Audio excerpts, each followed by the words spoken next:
on the north side of the dirt. It is your man D Real. That guy over there is Theo B. So this must be Friday Vibin. Hello and welcome, y'all. We got a guest, like I told you we was gonna have a guest. Good God. This man has a resume. He does. The man in the middle, he has quite the resume. He does. But what most of you people in the chat know him best for is being a member of the group Low Key. Yeah, that's true. With a question. I'm gonna step out on a limb and say he's probably responsible for some of your kids, if not your grandkids, being here, and you don't even know it. Yeah, we gonna talk about it tonight. Y'all say hello and welcome to Prof T here. What's going on? And I noticed his name tag say Blackity Black. I like that. Yeah, we might be one of them nights. See, I'm letting you know. I'm letting you know for a rip what you're dealing with. Okay. I'm gonna give you the energy that you deserve, sir. And that is kind of keeping some or most of our topics kind of to a musical subject matter, because you are quote unquote our expert. You've made music for people that we have. We finna spill the tea now. If y'all don't know, y'all gonna find out. And we tell you. You made music for people that made us make whole human beings with other people. I ain't saying. I'm just saying. So little something. Yeah. So we are in the building, and because it's a vibe, I want for you to be yourself. I want you to talk like we sitting out on the front steps of Lincoln Academy. Before we do that, big dog. Before we do that, can I complete the flower presentation to Brother Prof T? By all means, you see me be bursting, sir. As I said to him, and I'm gonna apologize to you publicly doing the show and everything like that, I didn't feel like I did my due diligence as a co-host last time we had him here and everything like that. And the reason why I said that to him is because, hey, your song is one of my favorite songs of all time. That's just what that is. And if we was doing like talent show or something like that, I would be singing your damn part. So how is it some stuff by you that I just did not damn know? Now, I was mad at myself about that. I was, especially when I looked at some stuff. Now, y'all look at him. Aside from the song, I got a thing for you with his fellow group members in Low Key and everything like that. I got to break out my reading glasses on this. Lord have mercy, Jesus. Let me get this real quick. Hold on. I know. I got mine. This brother right here. That on your face. He Butter Love with Next. That's him. That's him. Damn what you heard. Butter Love, you got that love that I want. Yeah, that's him. That's crazy. Yeah. That song's near and dear. That's right. It was a good time. Don't act like that. We seen the whole damn music video. We was all up in the damn club and everything. Excuse me, baby, you want to dance and everything like that? We all grinding. Damn it, that's him. It's my fault. I'm my bad. My bad. We should have known this by now. Hold on, I ain't finished. I ain't finished. I ain't. Collaborations with Jimmy Jam and Terry Lewis. Stay right there. Wait a minute. Songwriter, background vocalist. Oh, Mr. Ray Smith and Grand Madam Tarot. Kamoyo Kid will love it. Earth, Wind, and To the Damn Fire. Yeah, all three of them damn elements. That's him. That's him. Wait a minute. Janet Jackson. Janet. Yeah. Her. I get so long. Yeah, her. And Usher. Mr. Yeah. Wow. Don't leave your girl around me. True play. Yeah, that's him. Damn it. Yeah. Like I said. Not that song, I wish, but right on though. I'm just saying, we know damn good and well you responsible for quite a few nightcaps. Nice. Yes. Some of our children owe you some thanks. They need to. They when y'all see him, hey. No, that is quite the honor. Hey, That's just you being you. That's just you being you. And Wow. I love the fact. I love me personally. I love the fact that I can say I knew you went. Oh my God! Before all of that, before you was that cat, and not because you're here or to kind of glaze you or nothing like that, but just because I knew back then, man, that you had that kind of talent. Oh, wow! So let me ask this question, because that's a nice segue. Because I don't think we asked this last time. At least I know I didn't. What made you want to pursue this? Like, what was it? I mean, like, we all think we can. I think I can, but damn it, I know better. But you could. You didn't think you could. You knew you could. What made you say, you and the fellas, hey, we want to do this. We want to do this. We gonna do this. Yeah, I mean, that's a good question. I told crazy. Crazy the first thing. No, man, honestly, for my journey, it was kind of a lot of just things happen and timing. And timing has a lot to do with it. Because it was the mid 80s and black music was making was becoming the music. Right. And Jam and Lewis only lived up the road in Minneapolis from us. Okay. So when we went up there, like, hey, let's just roll up there. I didn't go by myself. I had cats with me. Right. So we just all went up there, like, just bold and cocky, like, hey, man, screw it. Let's do it. Let's see what's up. Okay. Just the combination of things just fell into place. You know what I'm saying? We was in Minneapolis. We got to play in this was a grand jury band. It was about 13 of it. No, about 10 of us. Okay. For those that don't know, the grand jury band was the band that he was in before he formed Low Key. They was a local Kansas City band. Go ahead. That's right. With a lot of musicians that eventually did a whole lot of other things in the music business too. Not just Low Key. So we played at First Avenue. Okay. This was when we were grand jury. We opened up for Midnight Star on First Avenue. Man, then we played another. Come on now, play another slow jam. All right. Oh man. Yeah, wow. It was beautiful. Going back now. All right now. Oh yeah, we going back.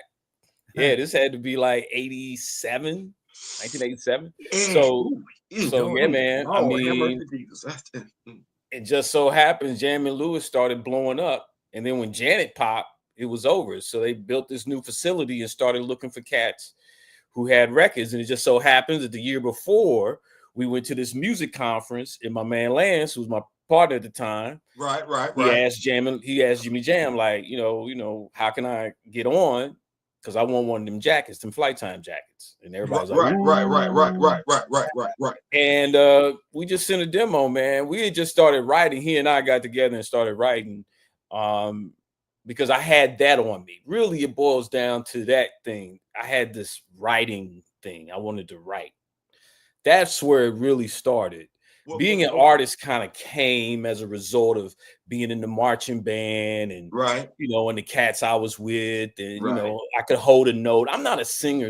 I can sing a song a certain way, but that's not my forte. I've never tried to be that and never wanted to be that. I'm a writer. That's what I do. And I'm creative. So that all just came together, man. Just so happens that the 80s was the perfect time to do it. And Jam and Lewis put us on and then threw us in the studio with Shanice. Let me ask you this question. Let me spin it. Yeah, we did. Our first project was Shanice Wilson. Shanice. Did it. Yes. We did like 8 songs and only one of them eventually came out. Let me ask you this question right here, because I can remember reading an article in regards to Confunction. There was a story behind Love Train, Michael Cooper. There was a story behind the song. Okay.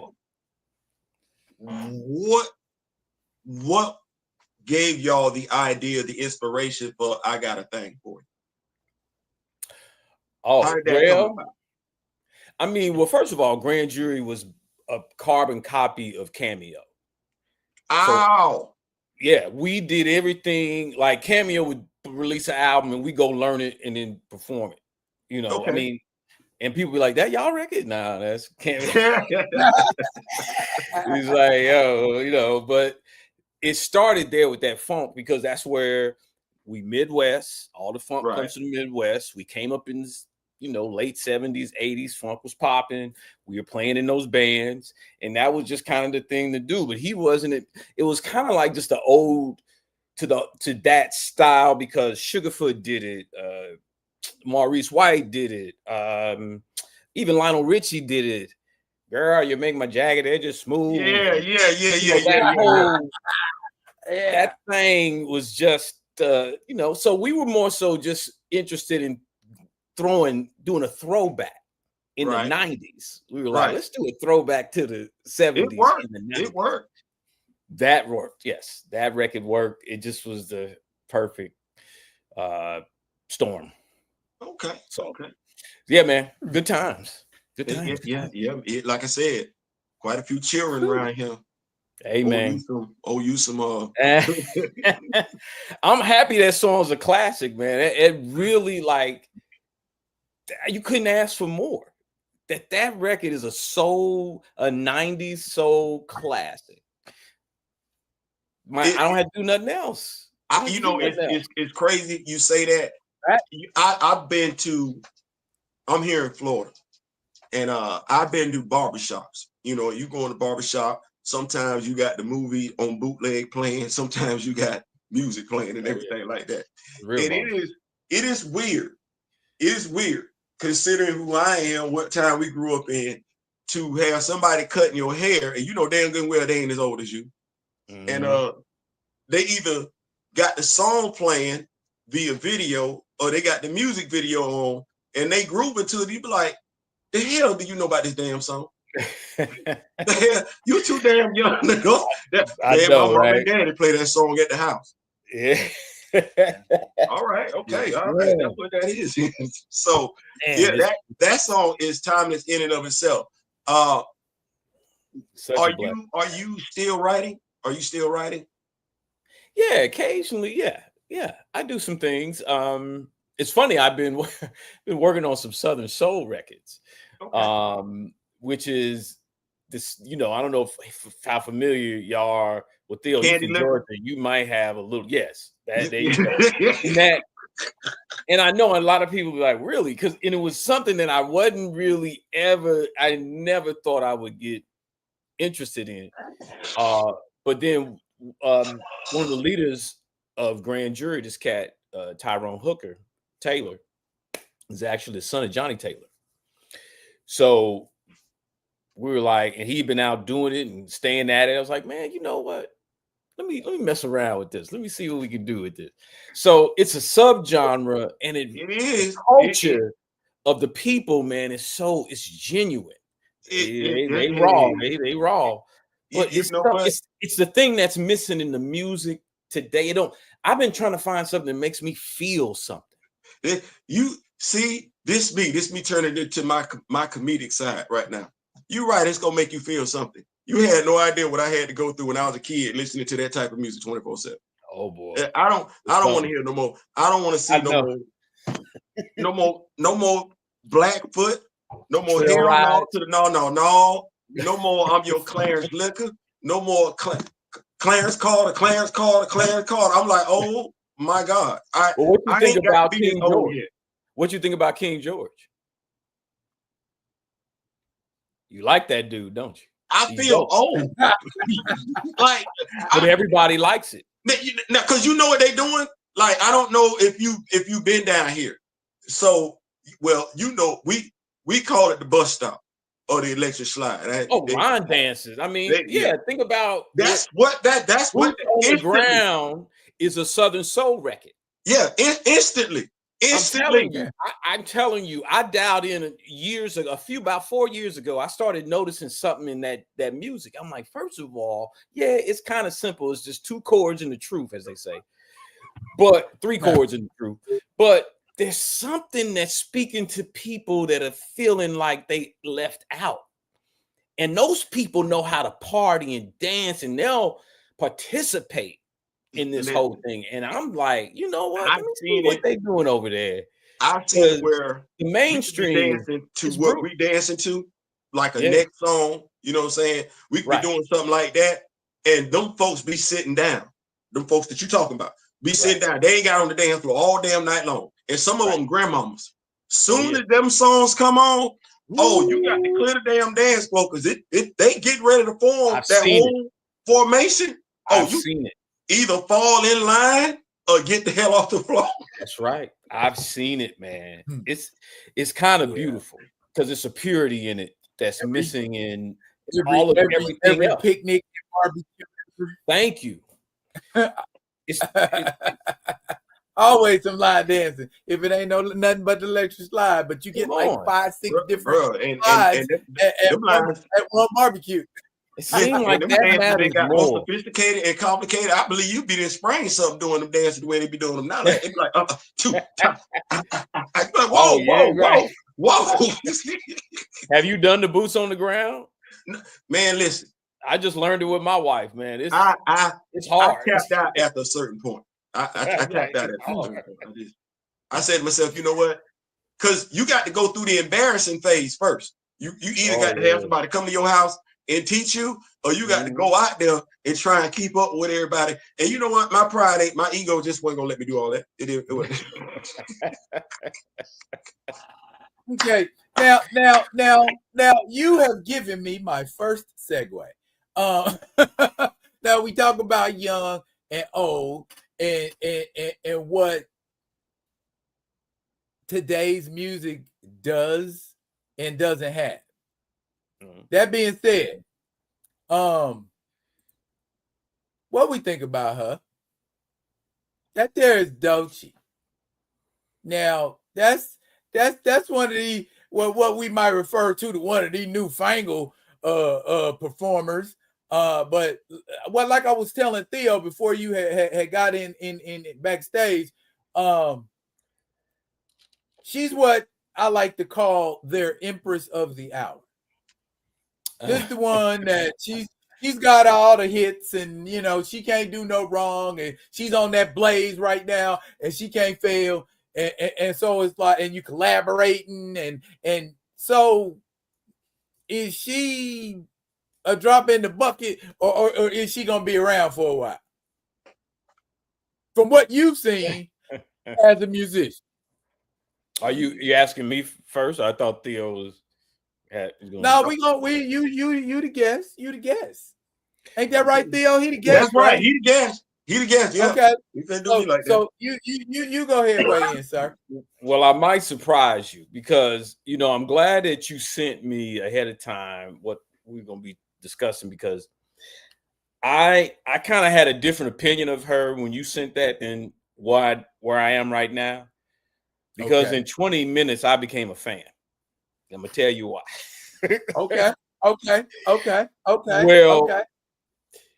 okay. To me, Doja Cat was kind of the more recent of the young artists that I was like, okay, there's something there. Like, she's got that genuine artistic thing. She's lyrically solid. She can sing, all that.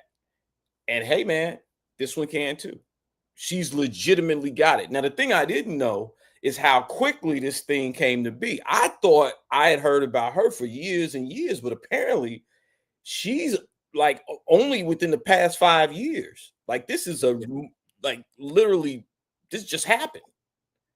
So yeah, that part is the only part that means it's going to be hard to tell, because nowadays you blow up too fast to me.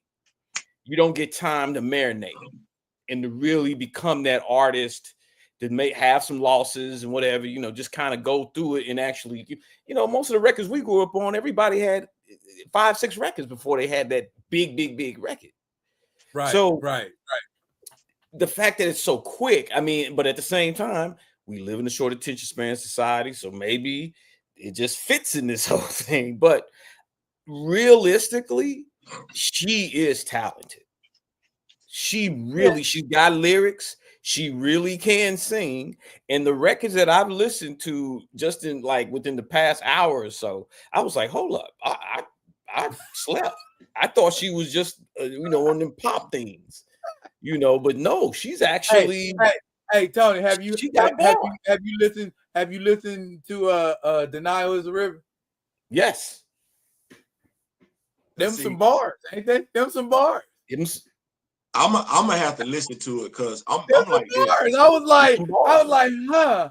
And if you watch the video, she interlacing it with like old 80s black sitcoms, and it's like, okay. Yeah. I'm There's some real artistry there.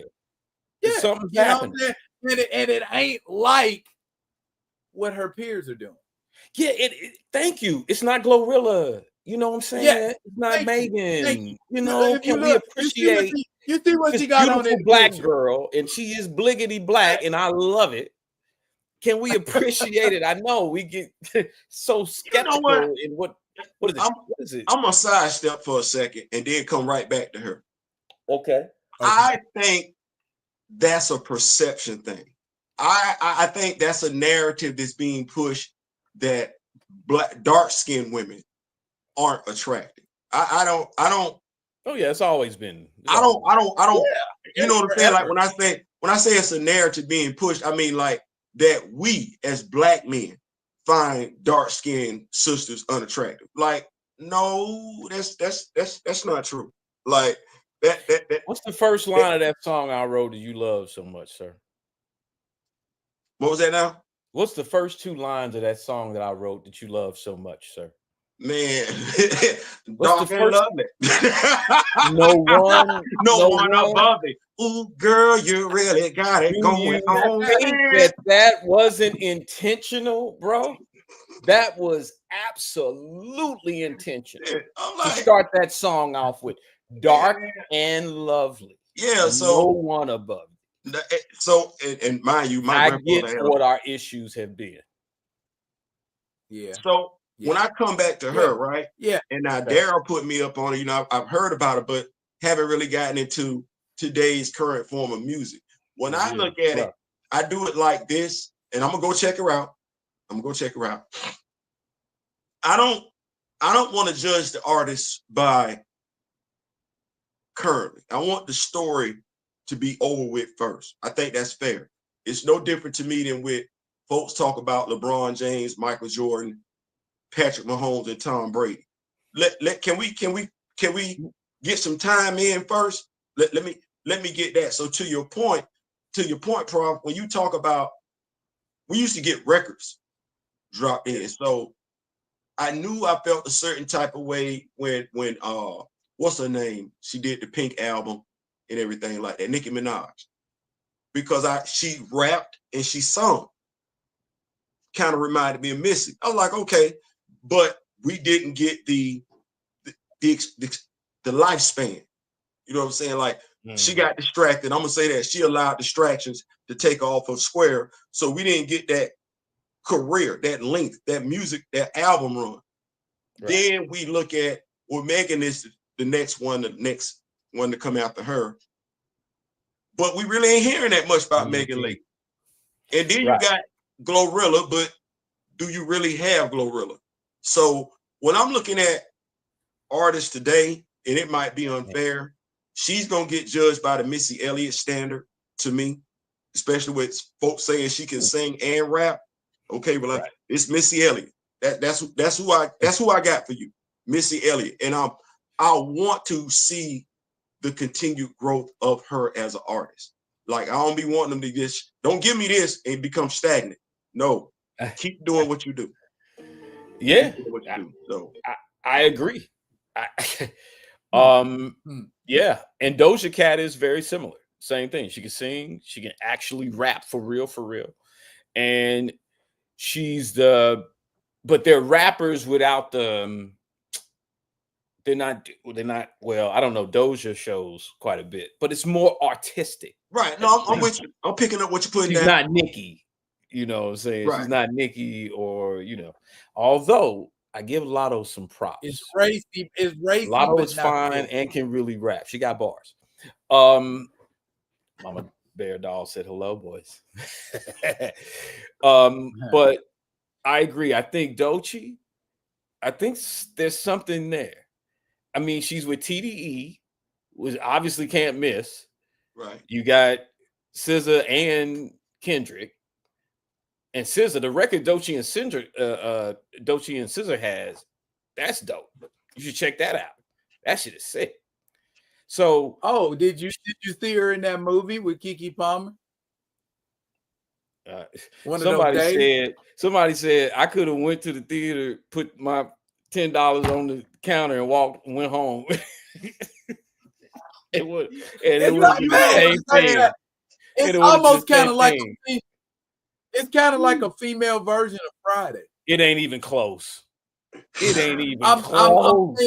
I'm saying that it was trying to. It was obviously trying to do that. It was obvious, right? But it wasn't even close. I didn't connect to that. It was no one-liners or nothing that stood out. I don't even remember it. So you saying Keke and them failed? They absolutely did. It doesn't mean that they're not talented. You know what? You know what? I liked it though. I liked it. It wasn't terrible. It wasn't terrible, but I'm gonna say it like this. It wasn't a cinematic masterpiece by a stretch of the imagination. Watch this, Darryl. You gonna get this one. You gonna get this one. I don't think we give comedic writers enough credit. You need that. Like you know, we got spoiled. Like, you know, the movies we was getting, they actually had comedians writing them damn jokes. We need to understand that. And we take comedians, watch this, Darryl. You're gonna like this when I say this. We take comedic writers for granted no differently than we take comic book fans for granted. I ain't saying, I'm just saying. I ain't saying, I'm just saying. No segue. Right. And all I'm gonna say is one is a control thing and another one is an awareness thing. So that being said, were we aware? Say, baby, no shade. Baby, no shade. Baby, no shade. Baby, no shade. Not at all. Not at all. Not at all. That was a 13-year-old. But since we in movies and we having like these really diverse opinions about things, let's hear it, because I know it's diverse opinions in this group. Strong J. So would you like me to start this time? Okay, sure. So you didn't like it? No, I ain't saying I ain't like it. That's not what I'm saying at all. Matter of fact, you don't sound like you loved it, and that is it. Hang on. Just stay with me, brother. Stay with me. Okay. There's a method to the madness. Now, I like this movie because, and I did a whole video about it, and I told people this is an excellent genre for this director to immerse himself in. Okay, because Ryan Coogler's movies seem to thrive, or the MacGuffin or something in some way, shape, or form, directly or indirectly, has to thrive on death, loss, trauma. You from Fruitvale Station, Black Panther, all the way to now. Every movie he has made is just mired in death and just it's always got to be a fucked up situation, you know. But here we have a horror movie, perfect genre for this man to be in. You can kill all the minds you want. It's a horror movie. We ain't nobody gonna say nothing about folks dying. And look at what he did. Look at damn near everybody. I ain't spoiling nothing for nobody, am I? Oh, that's rough. If you ain't seen it, this is kind of rough to talk about. Okay, well, because I wouldn't even want to. If nobody has seen this, then I wouldn't want to say anything. But now let me tell you something about the Rock With Me Nation here, Prof. We are staunch believers in. I think I can speak for us when I say this. We are staunch believers in the recasting of T'Challa, and as such, have resolved to not fuck with Marvel and nothing they do, because they are alienating their fan base by taking the paths that they have taken. That being said, you got beef with Coogler. Okay. No, I don't have no. Watch this. I have I have beef with Coogler when he's trying to do Black Panther. Watch this, Daryl. Watch this. He gonna love this right here. He had Tanahashi. I like how I use analogies. He gonna love this one right here. He gonna appreciate it too. Yeah, y'all, Prof. You watch this. All right. So I got this song that you wrote. You know what I'm saying? You know, made do what it do. And I got these artists that you've been working with and everything. You know what I'm saying? You know, you got your feel. You know what I'm saying? Like you got that hook, that thing that you do, that sound, that's you. And that sound work right there. And if I want to do a little Drake something like that, that sound gonna probably work over there. And now that sound probably gonna work with this Southern thing, music that you want to do too. And it's all gonna sound right. It's gonna sound like it's supposed to and everything like that. And then we get over here to the Grand Ole Opry, where you try and do this sound with country and Western music. Now you've been getting rave success over here in all these other genres doing it. But it's over here, it's a problem. It's just right here. It ain't fitting. It ain't saying that you're not a great writer. It ain't saying that. It's saying right here, what you've been doing that work everywhere else, it is a problem right here for this specific genre of music. That makes sense? That makes sense to you? You don't think Ryan Coogler is a horror? No. Watch where I go with this. Now, one, I didn't see the movie. That's just me being fair. But what I do is I always read the plot online first before I go see any movie, and that determines whether or not I would or wouldn't go see it. I like the plot. Okay. I like the plot. The plot read like a vampire horror movie is supposed to. It did. It absolutely did. It's one of them things where it come on streaming. I'm gonna sit there and watch it. Yeah, I'm like, okay, all right, that's what's up. But here's what I knew going in. One of the lead characters wasn't gonna make it. Now that just happened to be Michael B. Jordan because he played 2 roles. Now, what Daryl is saying is, and this is one of the things that it's a constant and it's a fact, but we allow our feelings to make us feel one way or the other. Fruitvale Station, based on a true story, is full of Black trauma. Did he write it though? Because I was going to say he didn't write every film he directed. No, the ones that I'm finna talk about, he's over them. You either write them or you direct them. So it's a consistent. Your name right there. You getting, because when we talk about Fruitvale Station, if he didn't write it, we don't talk about the writer. We talk about him. So yeah, but it's the story. He directs the story. Right, so and this is based on somebody wrote the story and then he directs it. Right, it's based on a true story, so you can't really do this really happened. Right, there's a theme right there. Okay, all right, cool. Well, Creed is a fictional story, and there's a theme right there. You and I grew up watching Rocky. Apollo was an honorable man married to his wife. We get to Creed. Apollo then cheated on his wife. He got an outside child. Adonis got legal issues and everything like that. Okay, all right, cool. All right, I got Black Messiah. Once again, based on a true story. There's still a constant theme there. But hey, it's based on a true story. Fred Hampton was murdered. Coogler didn't do it was another brother did that one. I love that. That was my favorite movie that year. Stay with me though. Then you got Judas Queen and Slim. Great. And mind you, I'm not knocking these movies. That's what that one I didn't like. They think I'm knocking the movie. No, I'm not knocking the movie. Ryan Coogler don't have nothing to do with Queen and Slim. I don't know who told folks that, but he is in no way, shape, or form. But you see what I'm at with? So that was a girl, Lena, or right? What's her name? Lena, the sister. Lena that did the Shy. That does the Shy. Yeah. Lena Waithe. That's her. Then when you get Black Panther. Go ahead, Theo. Then when you get Black Panther, it is only because we know it. And it's one of those things where if you don't know, you ignorant. But once the best you do Marvel know, movie all time. huh? The best Marvel movie all time. Granted, the sentiment is the constant is still there though. Two things can be true, and a broke clock is right twice a day. Watch where I go with this one. So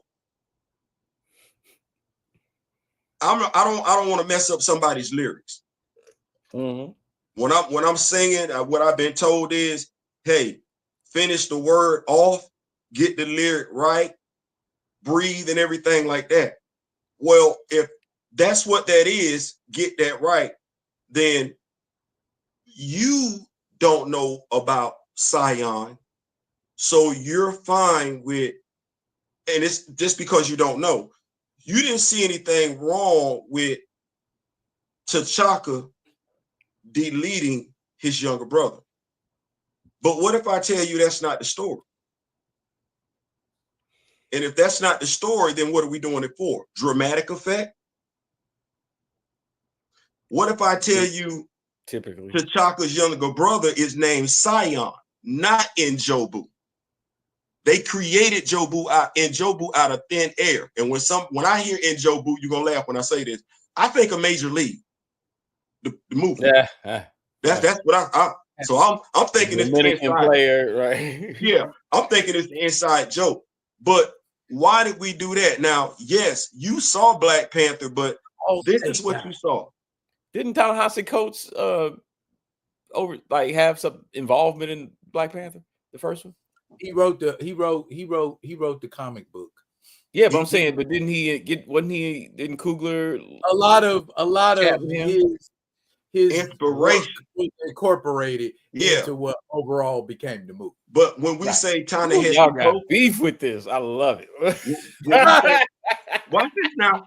When we say Ta-Nehisi Coates, if I go look at Black Panther, right?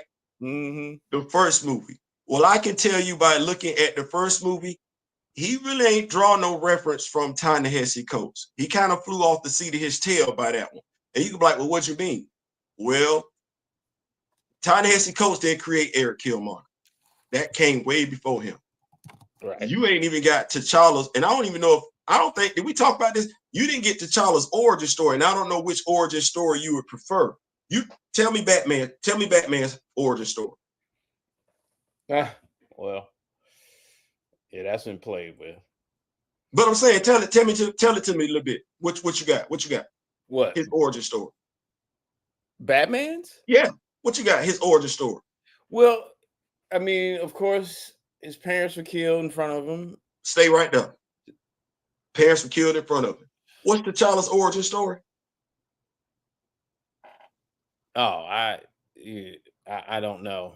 Oh, okay. So here's what you got in the MCU. Same tell thing. me which one you prefer. Same thing. Here, tell me which one you prefer.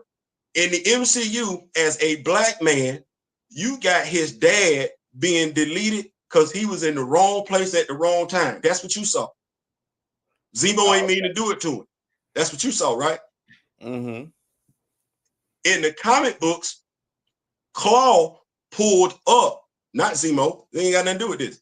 Claw pulled up on T'Chaka and wanted the vibranium. T'Chaka defended his family and got deleted by Claw for doing so with a sonic cannon.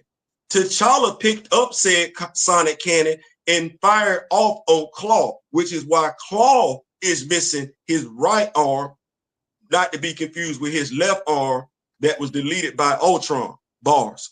Damn, that was nice right there. That was some bars. So what story you want? Back to I mean cut y'all.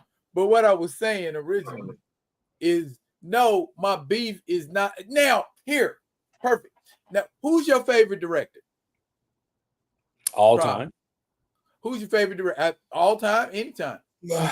I kind of have to lean Quentin because it's evolved over years. It's evolved over years. Okay. It used to be Oliver Stone, Cool. Do you like every single movie Quentin Tarantino's made? I mean, he literally only has one I don't like. Okay, so you have not liked every single movie Quentin Tarantino's but made. God dang, I mean, even that one I still kind of like. And that's your favorite director. Okay, right. So, say for instance, he made a movie I didn't like, or there were elements of a movie he made that I didn't care for. Yeah, It does not mean I got beef with Ryan Coogler. Only when we talking about the character that I hold near and dear to my heart. That's it. You know what I'm saying? You can go and mess up everything else you want to mess up. You can go and do whatever you, and some of it I like, and some of it I don't like. So and to be honest with you, most of the stuff he do, I can rock with it. You know what I'm saying? So it's not a I hate Ryan Coogler thing. It's a I don't like Ryan Coogler fucking with my character thing. With me? That's all. Okay. So you mean okay, is this you didn't like I didn't like Wakanda for many reasons, but I think Black Panther is still it's brilliant. It's really, really good. I don't have as much invested in the original like comic story. I just don't have it.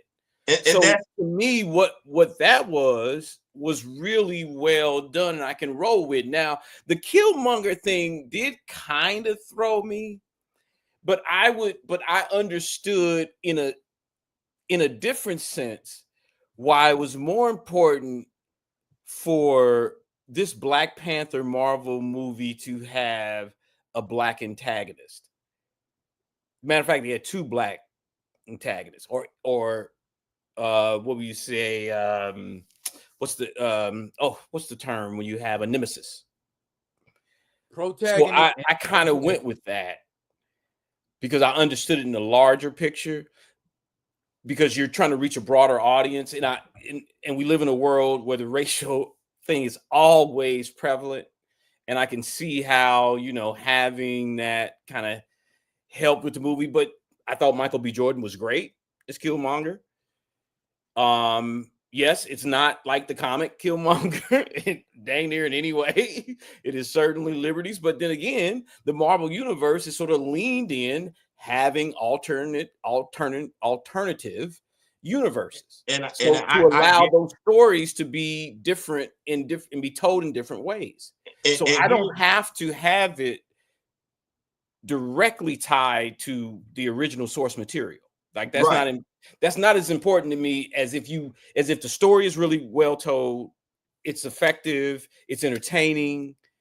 And he did a great job just as a director in terms of just creating just a really good film, like a really well done film in so many layers. I want to ask you this now, and that's fair. I want to ask you this because that's fair. One of the biggest misconceptions is that comic book fans want things one for one. We grew up watching Nicholas Hammond play Spider-Man on CBS and Lou Ferrigno play the Incredible Hulk. Hey, we ain't never been, pressed for one. Don't forget that Captain America with the see-through shield. Yeah, that was awful. Right. So that was awful. We're not that cynical. But what I would ask is and this is me speaking brother to brother. Imagery, representation, loyalty, love, likeness. Like imagery is everything. So you got one person. I got this alien that come from another planet, look like me, stand for truth, justice, and the American way. And we drive that narrative home. Every time that character show up, truth, justice, and the American way. Yeah, that character wear glasses every now and then, but we can't be that character. Right. That character comes, he's adopted, loving mother, loving father. They not his natural parents and everything. He's a little alien. Listen, he get the girl, the sexy reporter and everything like that. They get married, they have children. They got 2 sons right now. Look, God, Lord Jesus, have mercy. That's a beautiful story. Then you get Bruce, oh, okay, damn, parents got taken away from him. He's going to dedicate his life. He's going to dedicate his life to fighting crime because his parents gone. That's inspirational. Both of them stories are inspirational. Okay, cool. We've seen movies with both those characters, and we ain't got no one-for-one adaptation, but the elements that matter were there. The elements that matter were there. It's kind of like if we're going to do a remix. No, we ain't looking for one-for-one from the original song because it's supposed to be different. But you do need to hit certain elements to remind folks that it's the original song to just remix. Well, okay, Theo, I understand what you're saying, but let me ask you a question really quick. Okay. What out of any of the Marvel films or DC for that matter stuck as close to the source material as you would have liked? You ready? I can do that if you want me to. Yes. Cap, here we go. The Incredible Hulk. You literally got the source material right there. It wasn't no one-for-one adaptation, but right there in the credits, the opening credits and everything like that, you got that. You got Thunderbolt Ross, you got the Abomination, you got the Leader. Well, none of that, no one-for-one. The Eric Bana? Huh? The Eric heck Bana? No, not that one. Heck no. You said MCU. I'm focusing on MCU. I'm not talking about that.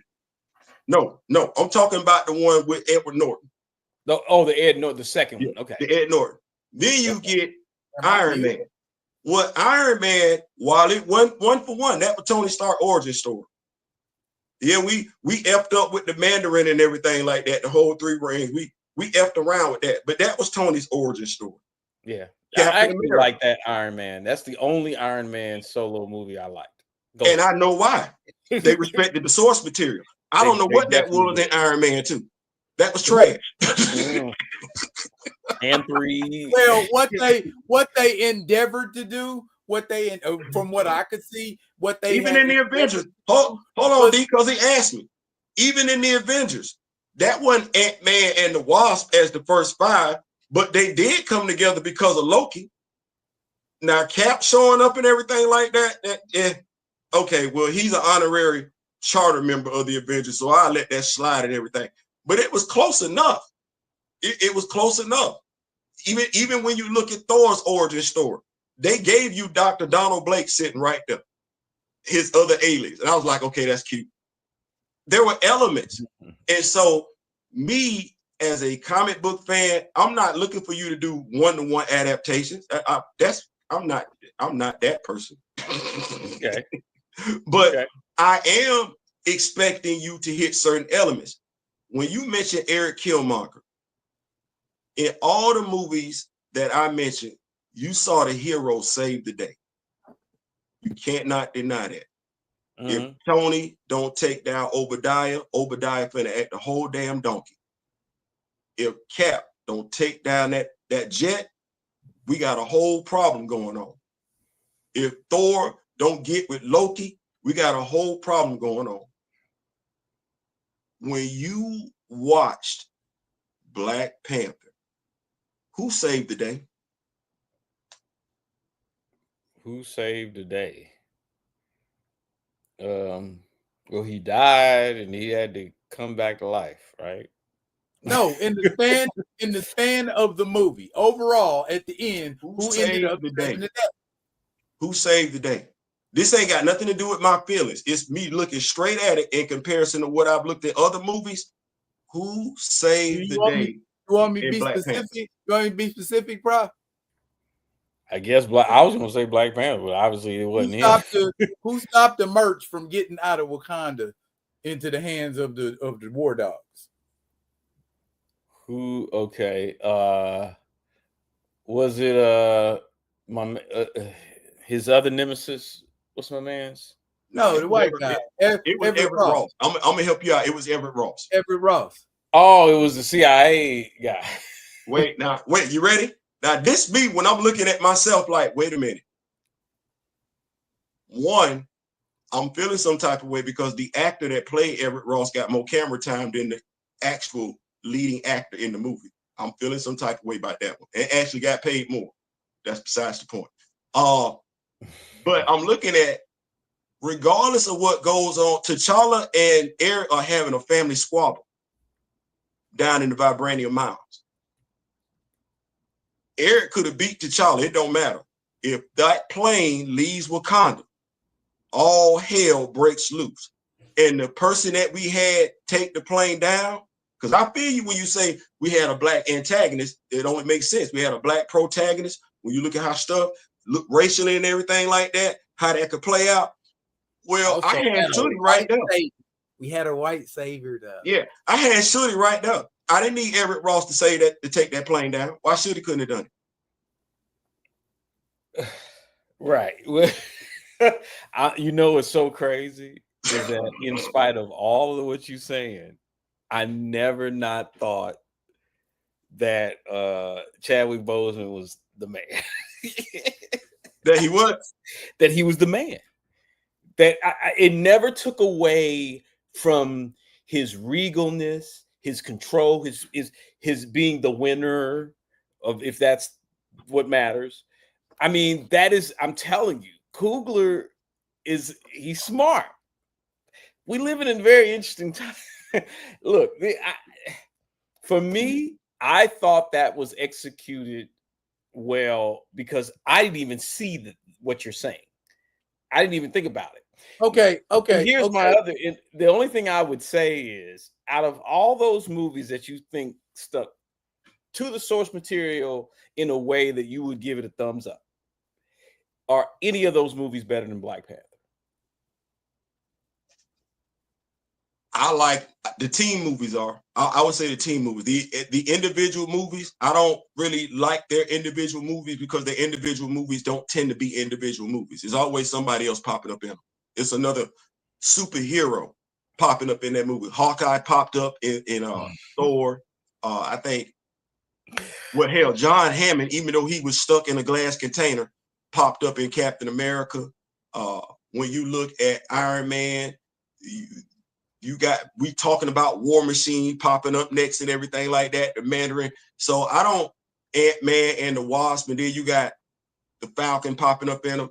So I got the movie. I love the movie. I'm not gonna lie. I think that's more of the point. Now, here's the thing. Here's the thing. In a bigger picture. When I ask questions, though, because if the bigger picture, I'm going to raise the stakes on the bigger picture. Right. Because you can love something and it still not be good for you.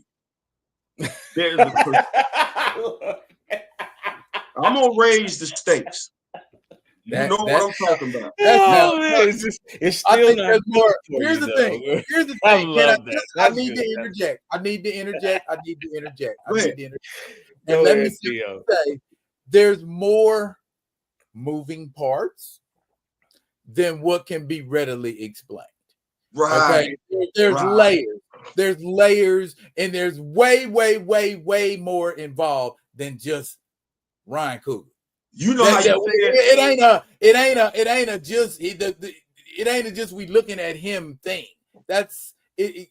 He's, for me, honestly, he's peripheral to it because I feel like he's the least to blame.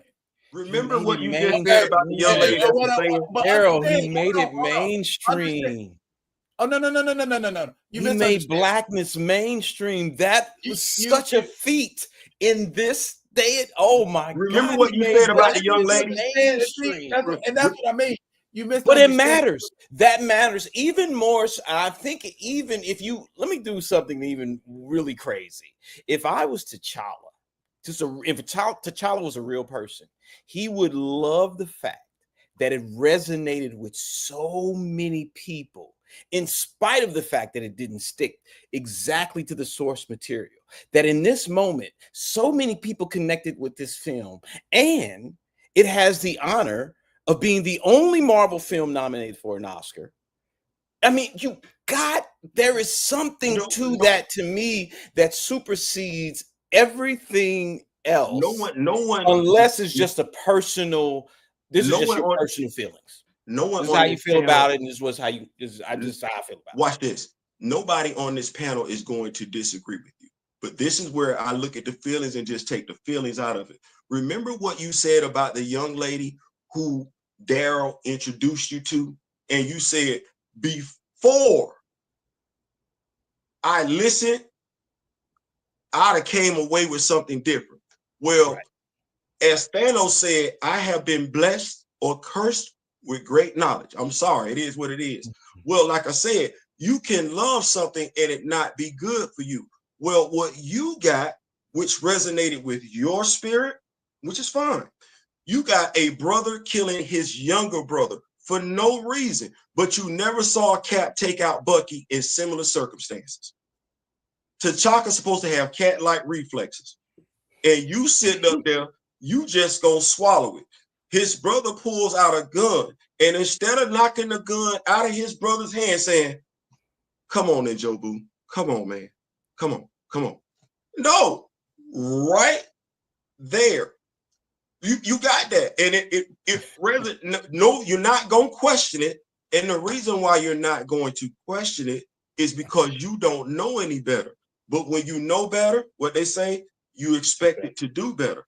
So in that instance, I'm like, why am I getting this? I'm not going to get this in a Bruce Wayne movie. No, Bruce going to make the game save and play. Even with Thor, the first Thor movie, this is what you got, which made you feel some type of way. You saw that dude disrespect. It was brutal. Loki is hanging off the side of the damn Rainbow Bridge. You got Thor. Come on, brother. Come on. So you got Tony didn't want to take out Obadiah. Thor don't want to take out Loki. Cap don't want to take out Bucky. But over here, T'Chaka, the king, the Black Panther, superhuman cat-like reflexes. Stay right there. Superhuman cat. That's his younger brother. His flesh and blood. Right. Okay. Well, what if I said N'Jobu don't exist as a character, and that the younger character, Sion, that's T'Chaka's older brother, watch how I play this forward. He's the reason why Queen Mother Ramonda is still alive in the comics, because he sacrificed his life for her. Let's spin it backwards, take it to Wakanda forever. Angela Bassett didn't want her character deleted. Now, if you know the story that they borrowed them stories from, Angela Bassett ain't got nothing to do with Namor flooding Wakanda. Nothing. That's Avengers versus X-Men. They ain't got nothing to do with nothing. Why was she there? Well, they were trying to make her the star of the movie because Chadwick Boseman was not utterly. They were trying to make everybody the star. She could have been the star of the movie without them deleting her character. When she gave that speech. But you still love that movie, right? But hold on. Here's the thing. I meant to tell you. I forgot about this. When I saw it in the theater the first time, I was like, that's cool. And then I went back to it and I was like, you know what? I get it. This makes sense for the masses. But is that based on knowledge though? Is that and I'm not questioning your decision. See, what I'm saying is Daryl and I don't have a choice but to think a certain way because of what we know. No, how have you invested in it? I get it. I totally get it. So it's one of them things where when I look at, because I really could do this all day. When I look at music that's out today, yes, there are some of us that like it, some of us that even love it. But is what we love good for us? Even if I look at the shows that pop up on Stars, Power, BMF, Black Mafia Family, Book of Power, Ghost, P Valley. Yeah, we can love them shows. Absolutely love them. But are they good for us? When you know better, that's all they say. When they say when you know better, you do better. Well, I don't have a choice. I'm telling you, as a black man, you didn't get what you deserve with any of these characters.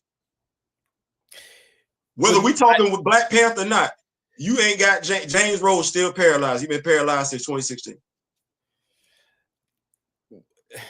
Well, if that's the case, I think then you do have room for it to grow. Because I would not compare Black Panther to a Power, because I get what you're saying. Power is kind of the norm, the urban street drama that we constantly are bombarded with. I mean, even though Snowfall was brilliant, though. I mean, Snowfall is well done. It's still the same thing. It's still that urban drama. And I wouldn't compare Black Panther, because that was the opposite. Actually, Black Panther, black people in this country went and saw Black Panther, and they had no concept of the backstory or the source material, none. But they came out there with their chest stuck out. They felt African, whatever. I mean, say that again. For that alone, and the fact that the movie making is so well done, and it had Chadwick Boseman, who was brilliant. I think it's worth it. You said they felt, and you know what? That's that word right there. They felt. They didn't come away saying, "I am African." I felt African. But that's okay. Temporary, because they aren't African. That's okay, because they aren't African. We are Americans. What I mean when I say that, American. What I mean when I say that is this. Yes. And this is what I'm talking about. The languages that they spoke in that movie are real. They weren't made up. Well, when we talk about our schools, our where we go to get our secondary education and everything like that, none of those languages from the motherland are taught. When you say we feel, I agree with you. Yes, we felt. We stayed right there with a feeling. Even right now, with Black Panther, Wakanda Forever having came out in 2022, Black Panther having came out in 2018, by and large, how has that grown? How have those movies grown our social awareness? Because we still designed to. Yes, you see, I'm not looking at them in that context. I'm looking at it purely as a feeling. Because at some level, I was actually like, all right, black folk, calm down. It's a comic. Let's not get carried away. But I understand the undertones of how a people in this country that look for things to feel prideful about, and to see a superhero that's so in control and so cool in the man, and he's black. That's the reason why all these white superheroes exist. It's so white men can feel great about themselves. That's the reason the movies always have leaned towards that. Always lean towards the white hero. That's been the thing. I tell people all the time, I said, it's interesting that if you're looking at a Western with John Wayne, he's the hero. You didn't even think about the fact that he took this land from all these people, but he's the hero, and it's completely fine and accepted and loved and admired. So that theme is important in cinema. So I lean on that. So when I see Chadwick Boseman impress upon all these black folks and make them feel good, even if it ain't real, that's fine with me. We need more of it. And honestly, this Sinners movie, which we should get back to, y'all thank you. Good Lord, I don't have anything bad to say. Theo, you gotta see it, man. I don't have anything bad, because when I read it, I was like, yeah, that's what that is. Like, I'm like, okay, Sinners make sense. Like, okay, you got the two brothers. All right, I bet you don't know all of what this movie is. Just based on what you're saying right now, you don't know all of what this movie is. No, I'm not. I know. I would never put on like that. I'm not going to act like that.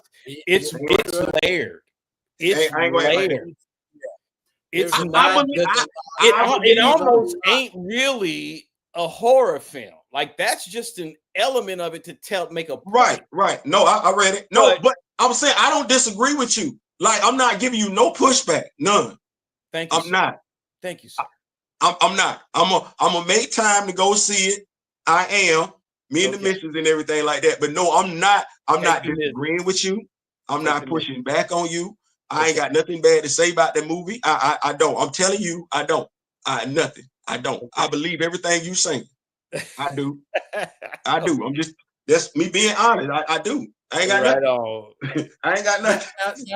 Take the business, Theo. Take the business. To your point, to your point about the movie, great movie. Now, I bet you didn't know Ryan Coogler had total and complete studio control when it came to this movie. I did know. I did. Okay. I didn't know. Okay. I do know now. Yeah, I knew. I found out. And he gets now all of it in what, 20 years? Yes, exactly. He gets fiscally, he makes out like a fat rat. Oh now, and this is what, and this is what, and this is what I feel like the studios are scared, mad about, because this could become the wave of movie making, and movies can become just like music became. And it's like, okay, now that I can be my own CEO and I can be my own distributor, and I don't need you no more, big company. And I think that's why they shaking in their boots more than anything else about what's going on with we actually need. It's on track. It's on track to at the very least break even. And you know what? We could literally say, you know what? Let me get with an investor. We partner, and we do our own thing. We don't need no studio. Fuck a studio. Now that is what I can say I respect and I admire very much about Ryan Coogler, is his business acumen and his vision, the vision that he has about what he wants to do and the way he wants to do it. And he certainly does have a specific way of doing things. And I've watched his filming style. And I like his style. I like he's a real filmmaker. Can I say he is serious as a filmmaker? That's what blew me away when I saw Creed. I was like, hold up. This ain't no regular. I haven't seen a brother do stuff like this in a while. I don't know if you know who Carl Franklin is. Carl Franklin directed. Carl. I thought you said who? Carl. Yeah. Carl. Carl Franklin directed House of Cards. Ray Donovan. Devil in the Blue Dress. You know, I hadn't seen anybody with that kind of filmmaking. Or Kevin Bray, for example. You know who Kevin Bray is? And I got a backstory with Kevin Bray, actually, because I know. Can I ask a question real quick? Kevin Bray did the Suits. Kevin Bray did the Penguin. It's a brother. Oh. Yes. Can I ask a question real quick? It's a brother, and I know him. I want to ask a question to both of y'all. Because, you know, Darryl, you my big brother, and T. Can I call you T? Absolutely. And T, you know, I look up to you and everything like that. You out there in the world and everything like that, making it do what it do. So Sinners, right? Nice movie. What's that? I say Sinners. It's a nice movie. Oh yeah, it's good. You like it, don't you? Darryl, you went to go see it, huh? Yeah. So would you have ordered the action figures from Sinners? I don't see how there would be if they had a line, yeah. If they had a line, yes, sir. That's the question that I'm asking. If they had a line to coincide with the movie, you mean to tell me you got the twins action figures representing both of them? That each one come with a different head swap? I'd more be looking for some vampires and something vampiric looking, because I'm into that. So you wouldn't have bought action figures from the line, from the movie? If it wasn't a vampire, probably not. Wow. Yeah. I want a vampire. It's a vampire. I mean, I know that, but I'm just saying. Figure. It certainly ain't a Michael B. Jordan thing, because I got a Killmonger figure if I want to see Michael B. Jordan. That is a different head sculpt, though. That would be a different head sculpt, though. Yes, it would. And wait, you ready? I bet I could get a hat on him. Probably could get a hat on him, and watch this. I'm saying this for a reason, T. And we don't get too many Black African, same thing, being redundant. We don't get too many Black action figures in plain clothes. I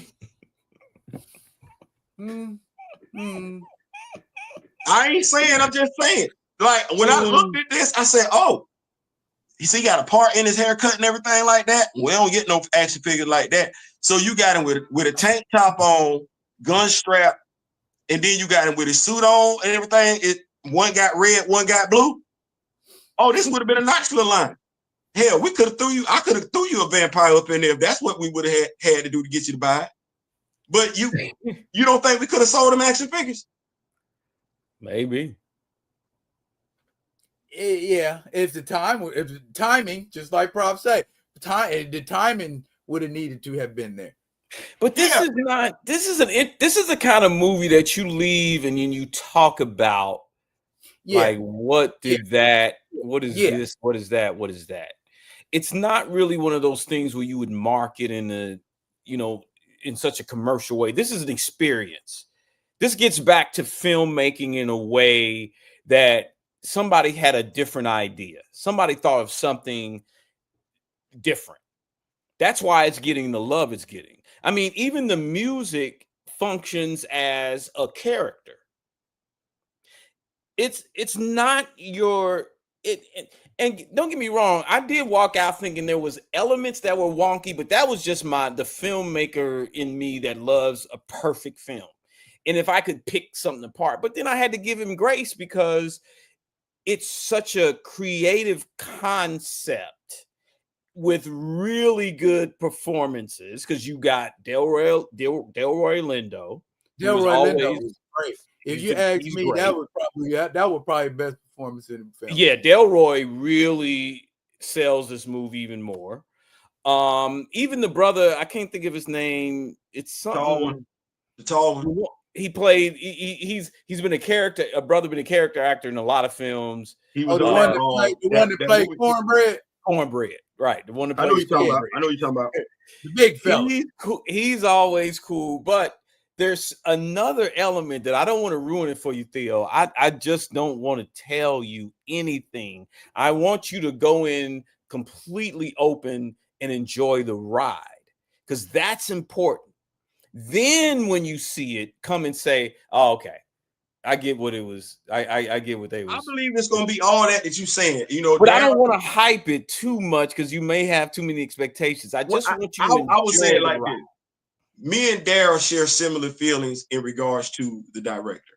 And that's why, I can feel how I feel, but at the end of the day, it's a feeling. So I try my best to be fair, compartmentalize stuff. And so when we, talking about like tropes and everything like that, we're like, okay, well, yeah, this works over here. And I'm hearing good reviews. And what I do is every day a movie drops, I go find the plot online and I read the plot. And that's how I make my assumption. I have yet to be wrong with that one. And so when I read it, I was like, okay, yeah. All right. Okay, cool. Okay, well, yeah, I kind of felt like that was gonna happen. Even though I felt like some of the things were gonna happen, they made sense. Right. Can I say that? It's not they made sense. If they happen and they make sense within the flow of the story, okay, yeah, okay, I ain't tripping. And I'm like, well, yeah, that's a movie I wouldn't mind seeing. That's exactly what I said. I didn't dislike it. I liked it. When folks rant and rave on that movie, I understand where they're coming from, because I didn't see nothing wrong with it. Word of mouth is how most information travels. I ain't heard nothing. Believe word of mouth. And now that you got the internet, word of mouth travels a whole lot faster.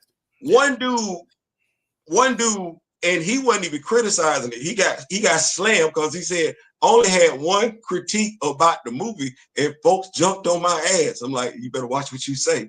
But I have not heard. I didn't read anything bad. I didn't comprehend, understand anything bad, and I didn't hear anything bad. So that's too many constants for me to look at the dude. I can feel how I want to feel about this over here, but this over here ain't got nothing to do with this over here, if that makes sense. Yeah, absolutely. Them I can't wait till you see it.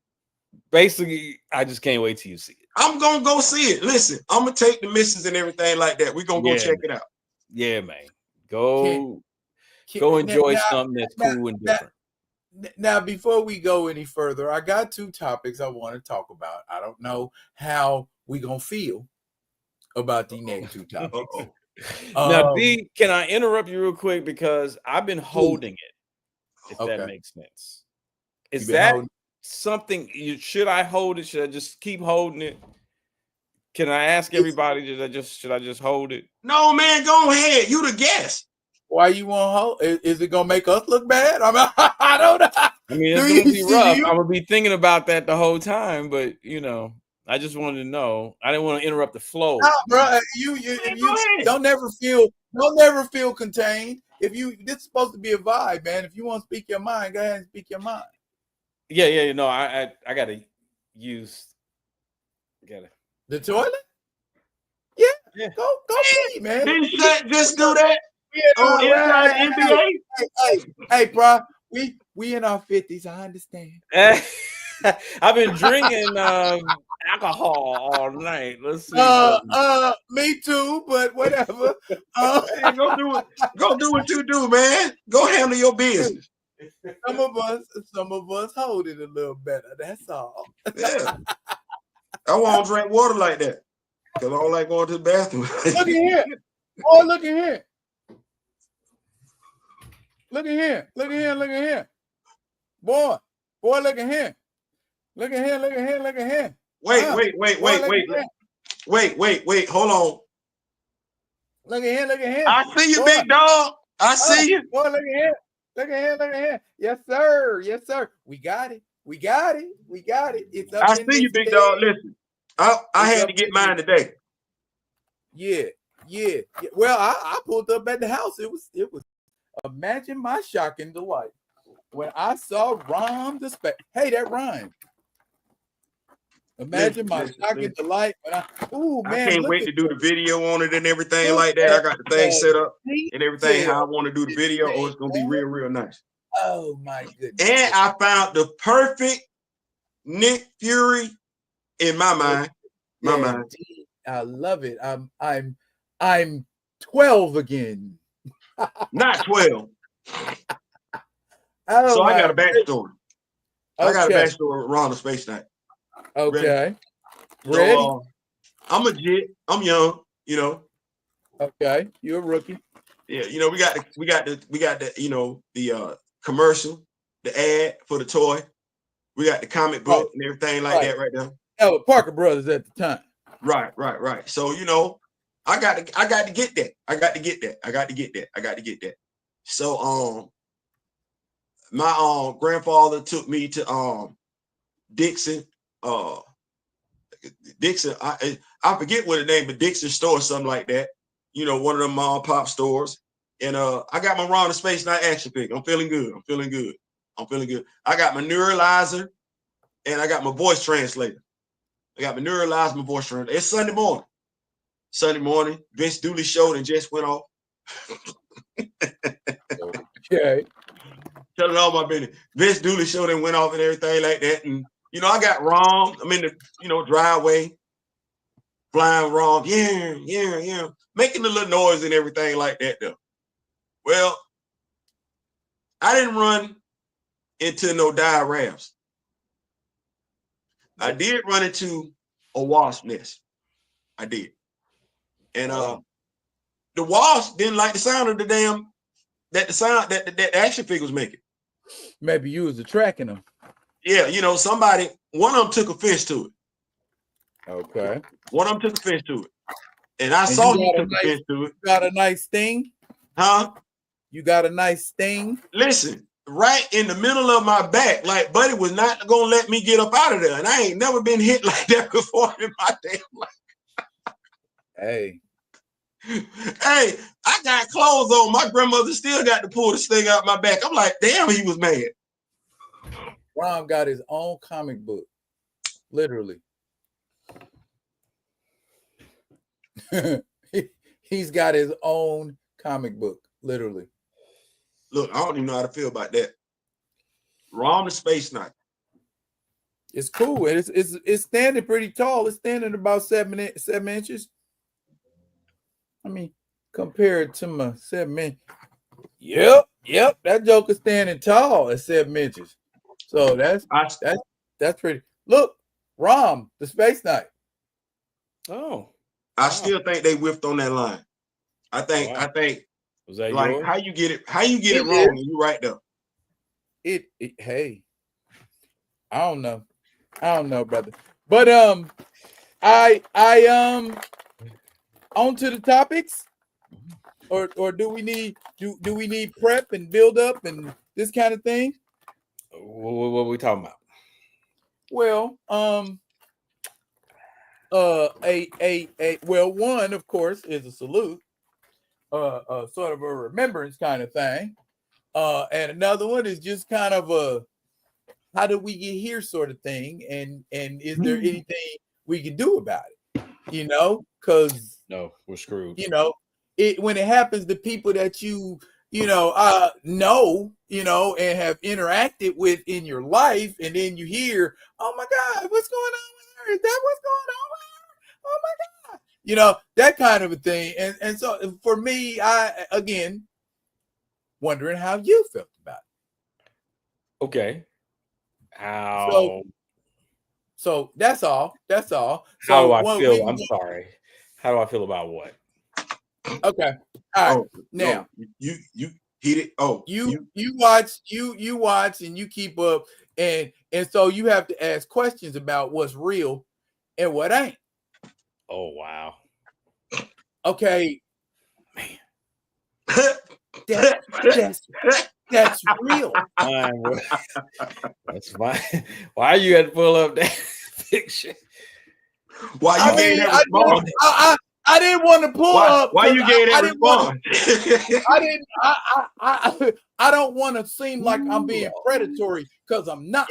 You know what I'm saying? I'm just. I know it happened. But how? Did you see his interview with the dude? Real quick, I gotta interject. Did you see his interview with the dude that was on the Dave Chappelle show? The other comedian, the little short bald-headed dude. Whose interview? Shannon Sharp. What about Shannon Sharp? Who? Yeah. He roasted the dude that used to be on the Dave Chappelle show, the comedian. Oh, Danielle Rollins. Danielle Rollins. He roasted Danielle for the same damn thing. He did. I watched that interview. Damn, I like him young. Come on, man. Where you be getting them from? And I said, boy. Well, this here is Dawn Robinson. Huh? This here Dawn Robinson. That's Dawn right there. That's from the group. From the group. You know what? I ain't got my glasses on. From the group. Oops. Wait, see, I ain't got my glasses on. Let me put my glasses on. Hold on. Yeah, you need to put your glasses on, player, for real. Oh yeah, that's Dawn. My bad. That's all. Sister. Yeah, I'm like, oh Shannon, what the? You talking about her situation? No, what I was saying is like, how does that happen? How do you become homeless? Oh, yeah, I get it. I mean, how did that happen? I get it on several levels. I mean, so do you know other celebrities that are like currently homeless? No, but I mean, I do know. I mean, you know, the word celebrity is kind of relative. Well, kind of recording artist. There, right? But you're talking about somebody who was hot 30 years ago. So what happens in your life? You can't be an artist all that time, most likely. You know. So what do you do? So what are you trying to do? You got to think about how all these artists are living who were hot at a time 30 years ago, who are not, who don't have records out. I mean, those records, I mean, they made money at a time, but that was when those records were hot. So is it sort of a thing like if you can't do music, you can't do anything else, and so you don't try? Well, no, I mean, oftentimes it just depends. Sometimes you keep trying probably longer than you should. Then you age yourself out of the workforce. The workforce isn't kind. You said something earlier. The people who've had 30-year singing careers and no work experience. It just, you know, I mean, let's real life need to be in this thing. I swear people need to, this is real life stuff that happens here. Now, the thing about Dawn, And it's interesting. I never met her. I met Terry. And it was interesting. I could have met her because we did Soul Train the same day. So the way they used to do Soul Train is they would film all day. They would film all day into the night. Right. And they'd give them dancers chicken and that'd be about it. It was crazy, bro. It was great. They're like, look, you on TV. What? And then whatever they would get a union scales check would be up a couple $100. But yeah, man, we did it the same day, and it just so happened that T-Bone, he knew how crazy I was about Terry. And then he went out and pulled and grabbed her and said, my man's want to meet you. And then she came and I was shook. I was like, I freaked out. I couldn't even, because I wasn't ready. He could at least told me that, like, dude, T-Bone put you on blast. You had a Tabby Put you on blast. Oh, I'm about to pull Terry up in this mug, bro. Terry. Okay. You know how, I mean, this one's fine too, but come on. Represent. I all that, bro. Totally screwed it up. But at the same time, it kind of worked out because I had already met her hairdresser, and her and I had already clicked. So it would have been even more weird if I'd have, so LA, fun times. Anyway, I feel for her because I thought that I'd heard rumblings that she may have, and I don't want to throw this out here, particularly in recording this and then, how things are, but I don't know, maybe some mental health concerns. And I'm not, I'm not the one to tell. That's the first time I've heard it. I understand. Work in the field 23 years. I understand. If those are some things, particularly with all the things that have come out, do you see her ex-husband? Yes. Video. Where he talks about, hey, her mother is amazing. She would have never kicked her out of her house. So obviously Terry chose to leave. Dawn chose to leave on her own. Okay. And then the whole Jermaine Dupri thing. And, it's just, life, man, in this world. Things happen. You said something earlier that I've been hanging on. You said, I can hold a note, but I like the writing aspect of it. There are other things that you like doing that coincide with music. If I had to think about those who have had longevity in the business, it's because they've been able to evolve with the business. True. Do different things in the business as opposed to what may have got them in the business. True.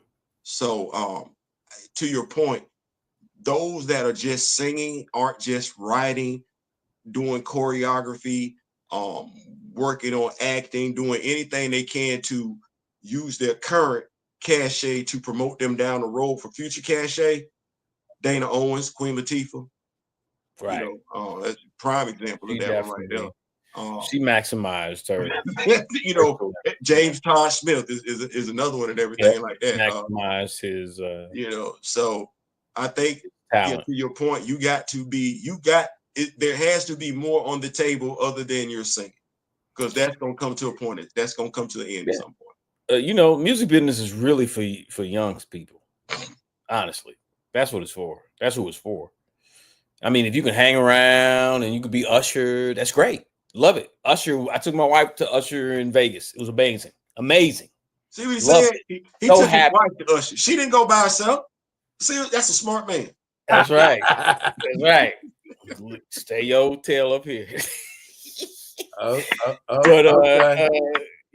So yeah, man. I mean, it's a rough industry, particularly after you've done it a long time and you haven't been able to get into anything else. And sometimes it's just not, you aren't meant to do other things. It's just like you kind of fell into the business.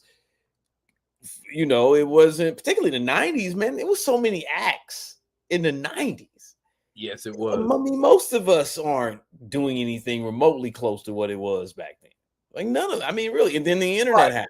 Right. Then And not to say, and that's what I mean. I'm not saying, truth.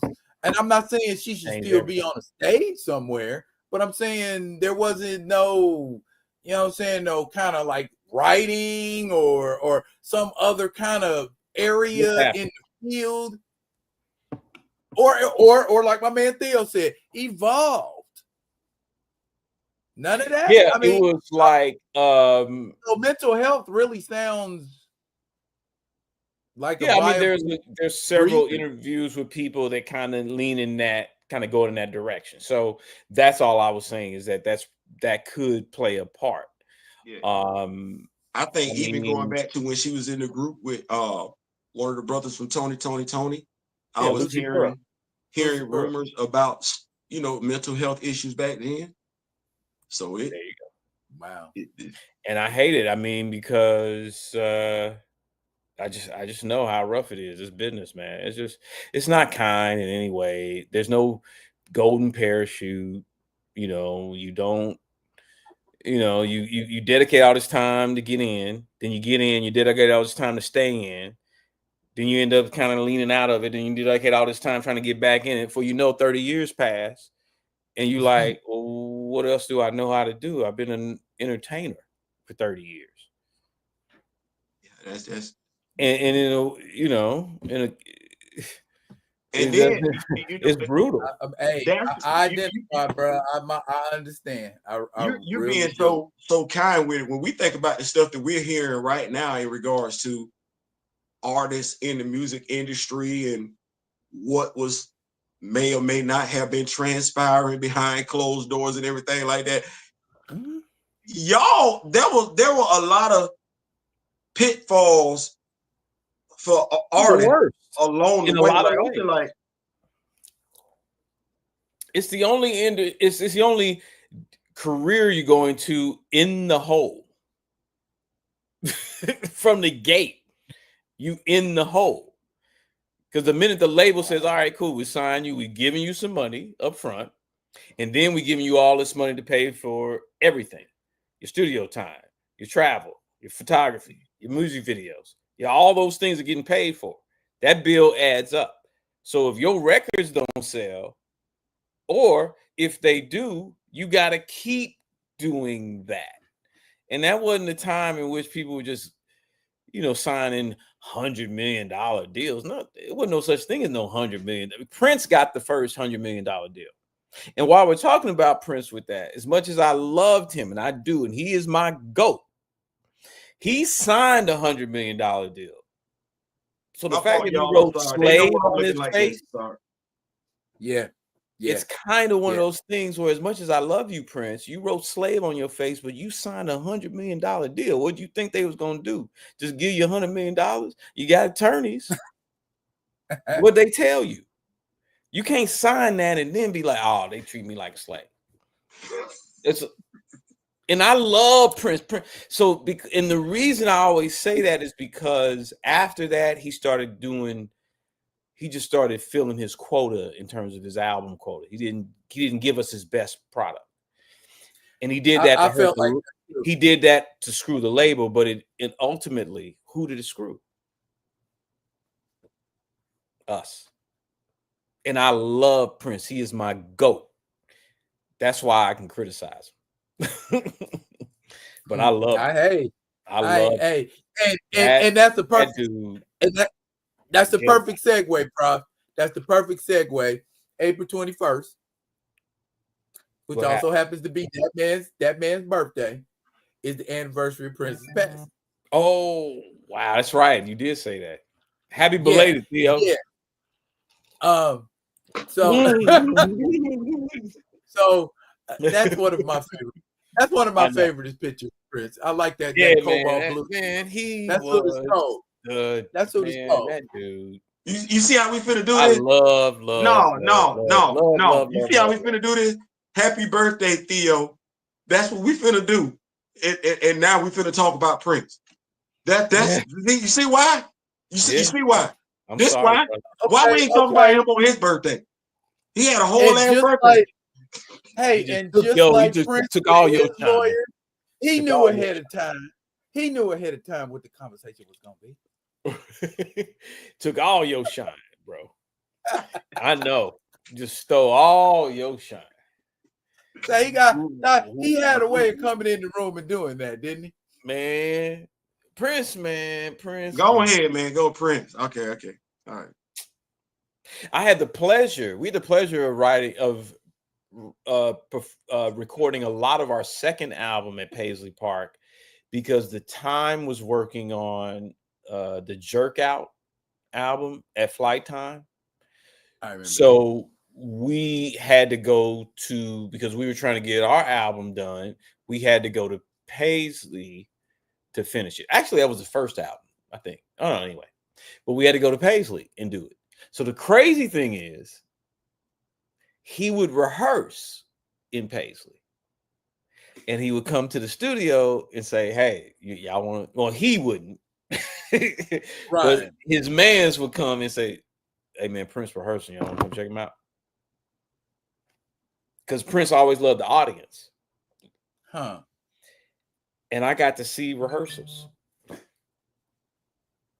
So This dude right here, I love this dude to the end. Until the end of time. See?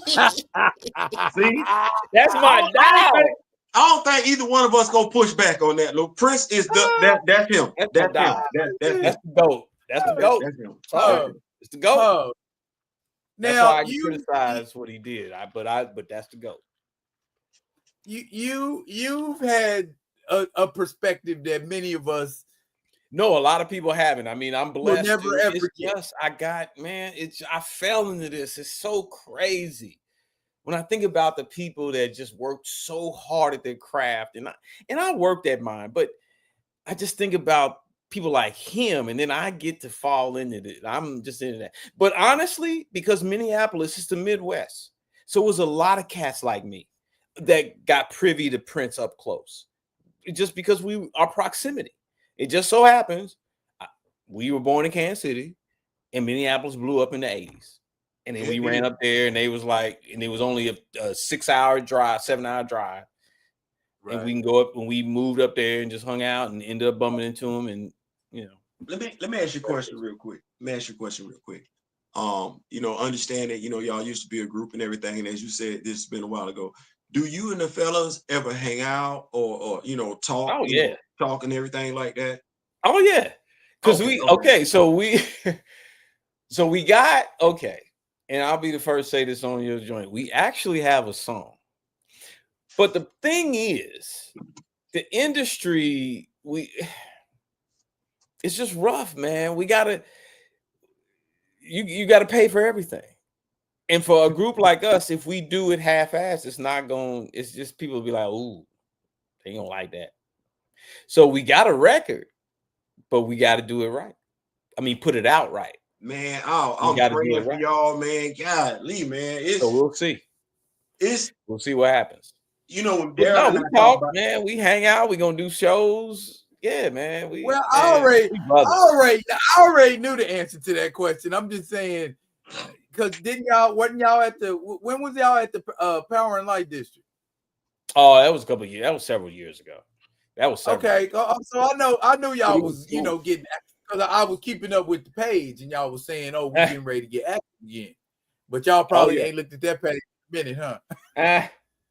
Well, it's just, man, this thing is rough. Here's what I tell people all the time. I say, all right, think about all the groups that was hot when we were out. Think of all of them. God. And there's some really amazing groups, from Jodeci, SWV. Yep. Boys to Men, of course. Jay, Shy, Silk, Jade, right? Jade. I mean, H-Town. H-Town. You can go down the list. When's the last time they had a hit? Well, what's the name died? So in A-Town. Oh, yeah. Well, yeah. I mean, that dude was amazing. What's my man? I can't even think. Dino. Yes. Yeah. Oh gosh. Yeah. He was cold. Yeah, he had some Bobby Womack like in him. And now here's the question. Now, not to cut you off, but what the question that beggars a bigger question: what happened to fucking groups? Money. I'm talking about the ones that's touring. I'm talking about. I know that, but I mean, that wasn't worked out when we took the bulk of the group and turned them into the house band. I mean, the world moved to individualistic, and it just seemed like it was all about, well, if I ain't getting my shine, if I ain't getting mine, you know, and it just became harder for cats to. I mean, heck, and it ain't just black groups, white groups too. I mean, they ain't what's a white group? Just name a white group. Did it in his group? Cisco did it. And that's what I said. What happened to the group? Period. Yeah. What happened to the group? Society happened. Greed happened. Greed, yes. Well, that's number one. Greed is the basis of all this. It changed everything. That's why the art is affected. And that's why a movie like Sinners is good to see, because it's like, okay, that's artistic. Thank you. Because the commerce has been the focus. We just want to make money. Everything's about let's make money. Is it make money? Is it make money? What the money? Is everything? Everything gotta be. What's money at? Yo, everything. Everything. It's crazy you say that. We talk about like Daryl was talking about how they canceled Papa's House. Oh yeah. I mean, and it's like I was saying, and we can go back to Living Single. Our shows aren't going to do the numbers that their shows do because they're not prone to watch our shows like we're prone to watch their shows. We're gonna watch our shows though. We're gonna watch our shows, but they not gonna come fill in no gap. Like I've heard folks say, well, man, I watch Friends. Friends is my favorite show. And I'm like, damn, that's weird considering Friends came on the same night as Living Single. As Martin. It came on the same time as Martin. I don't even know how that's possible. Why I never saw Friends, because I was always watching Martin. Living Single, then Martin. Man, I mean, don't get mad at I didn't know all those Friends. I could look at Friends right now to be like, wow, okay. Watched a single episode of Friends in my life, and ain't had no desire to. No, and still don't. Wait. First of all, I grew up in New York. You're not gonna tell me ain't no black people in New York. I'm not gonna believe that. They waited till the last season to throw what's the comedian? Aisha Tyler. Yeah, I'm like, no, I'm not doing that. And then the suburban sister. And let me tell you what they did. I love her, but what we call them Rachel Trues. This is what TV Guide did. You remember TV Guide used to be the thing back in the day, right? TV Guide wrote an article back in the day when you could actually go to the grocery store and buy it when Friends first aired. They said TV Guide is nothing more than a white version of or white inferior version of Living Single. I'm paraphrasing. Huh? But even TV Guide called it for what it was. And I was like, no lies detected. Man, we love Living Single. Living Single was great. And it was well written. And it was just, oh yes, it had a vibe and everything. There was a comment there. I missed it. Kamayo said, did the industry push out R&B? We went from the golden era to corporate hip-hop based music. Where's the love music? Well, society. The short version of that, and you can correct me if I'm chasing conspiracies. But the popular story is that was purposefully orchestrated to feed the industrial prison complex.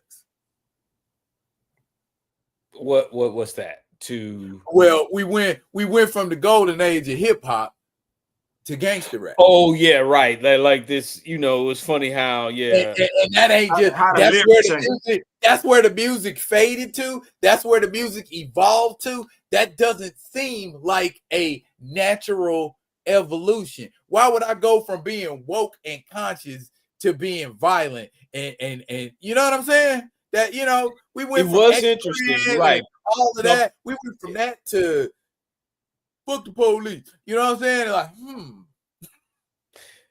But here's the thing. We could have we didn't have to gravitate to it the way we did. But we did. Because it spoke to a primal thing. It was a primal connection. Feeling, black men feeling, and even though it was gangster, it was a pseudo feeling, but this is young black men feeling empowered. They're feeling empowered. You know, but those records made brothers feel. But we went from like NWA. Even if you wasn't gangster, you felt what they were saying. Fuck the police. You know what I'm saying? And everybody done seen the crackhead. Everybody done seen the drug dealer. And to me, I didn't feel so much like the people in NWA was gangsters as they were. How did Ice Cube once put it? Ghetto broadcasters. Yeah, you're pardon me, take a turn. Griots. You know what I'm saying? So they were telling that story because they had maybe like a bird's eye view. I think none of them was no kid. That's how naive can you be? You know what I'm saying? So that evolved into, because it's cool when we talk about the police, but then we talk about us in everybody else's song. We killing each other in everybody else's song. We disrespecting our women in every other song. You know what I'm saying? So it feels like it was slipped in there. You know how Dave Chappelle say, "Gotcha, bitch." You know what I'm saying? They slipped it in there, and it's just like, oh dang, man, how did we get here? You know? So, you know, the industry is diabolical, man. That is not the evolution. Music didn't just go that way because you choked everything else out. That doesn't happen. I kind of looked at it, stepped back, and took a big picture look at it and everything like that. It wasn't just the music for me. You know, the shows that you talked about earlier, like Snowfall and everything like that, they're all great in and of themselves. Like, I'm not going to say the actors and actresses aren't doing a magnificent job. Monique is doing her thing on the show. I wish there was something else for her to do because I already got her doing this. I think she got she won an Academy Award for playing this role. I didn't need to see her do that again. I think the problem is one of the things that I speak of is the balance. There's no balance. I can't knock the artists that are out of date, the music artists that are out of date. It's a different vibe, different sound, and everything like that. I know how my grandfather felt when my music came around and everything like that. So I'm not gonna do that. But even back then, there was a balance that's not there now. Our kids, we were kids. We had rappers that were our age that was rapping to us about kid stuff.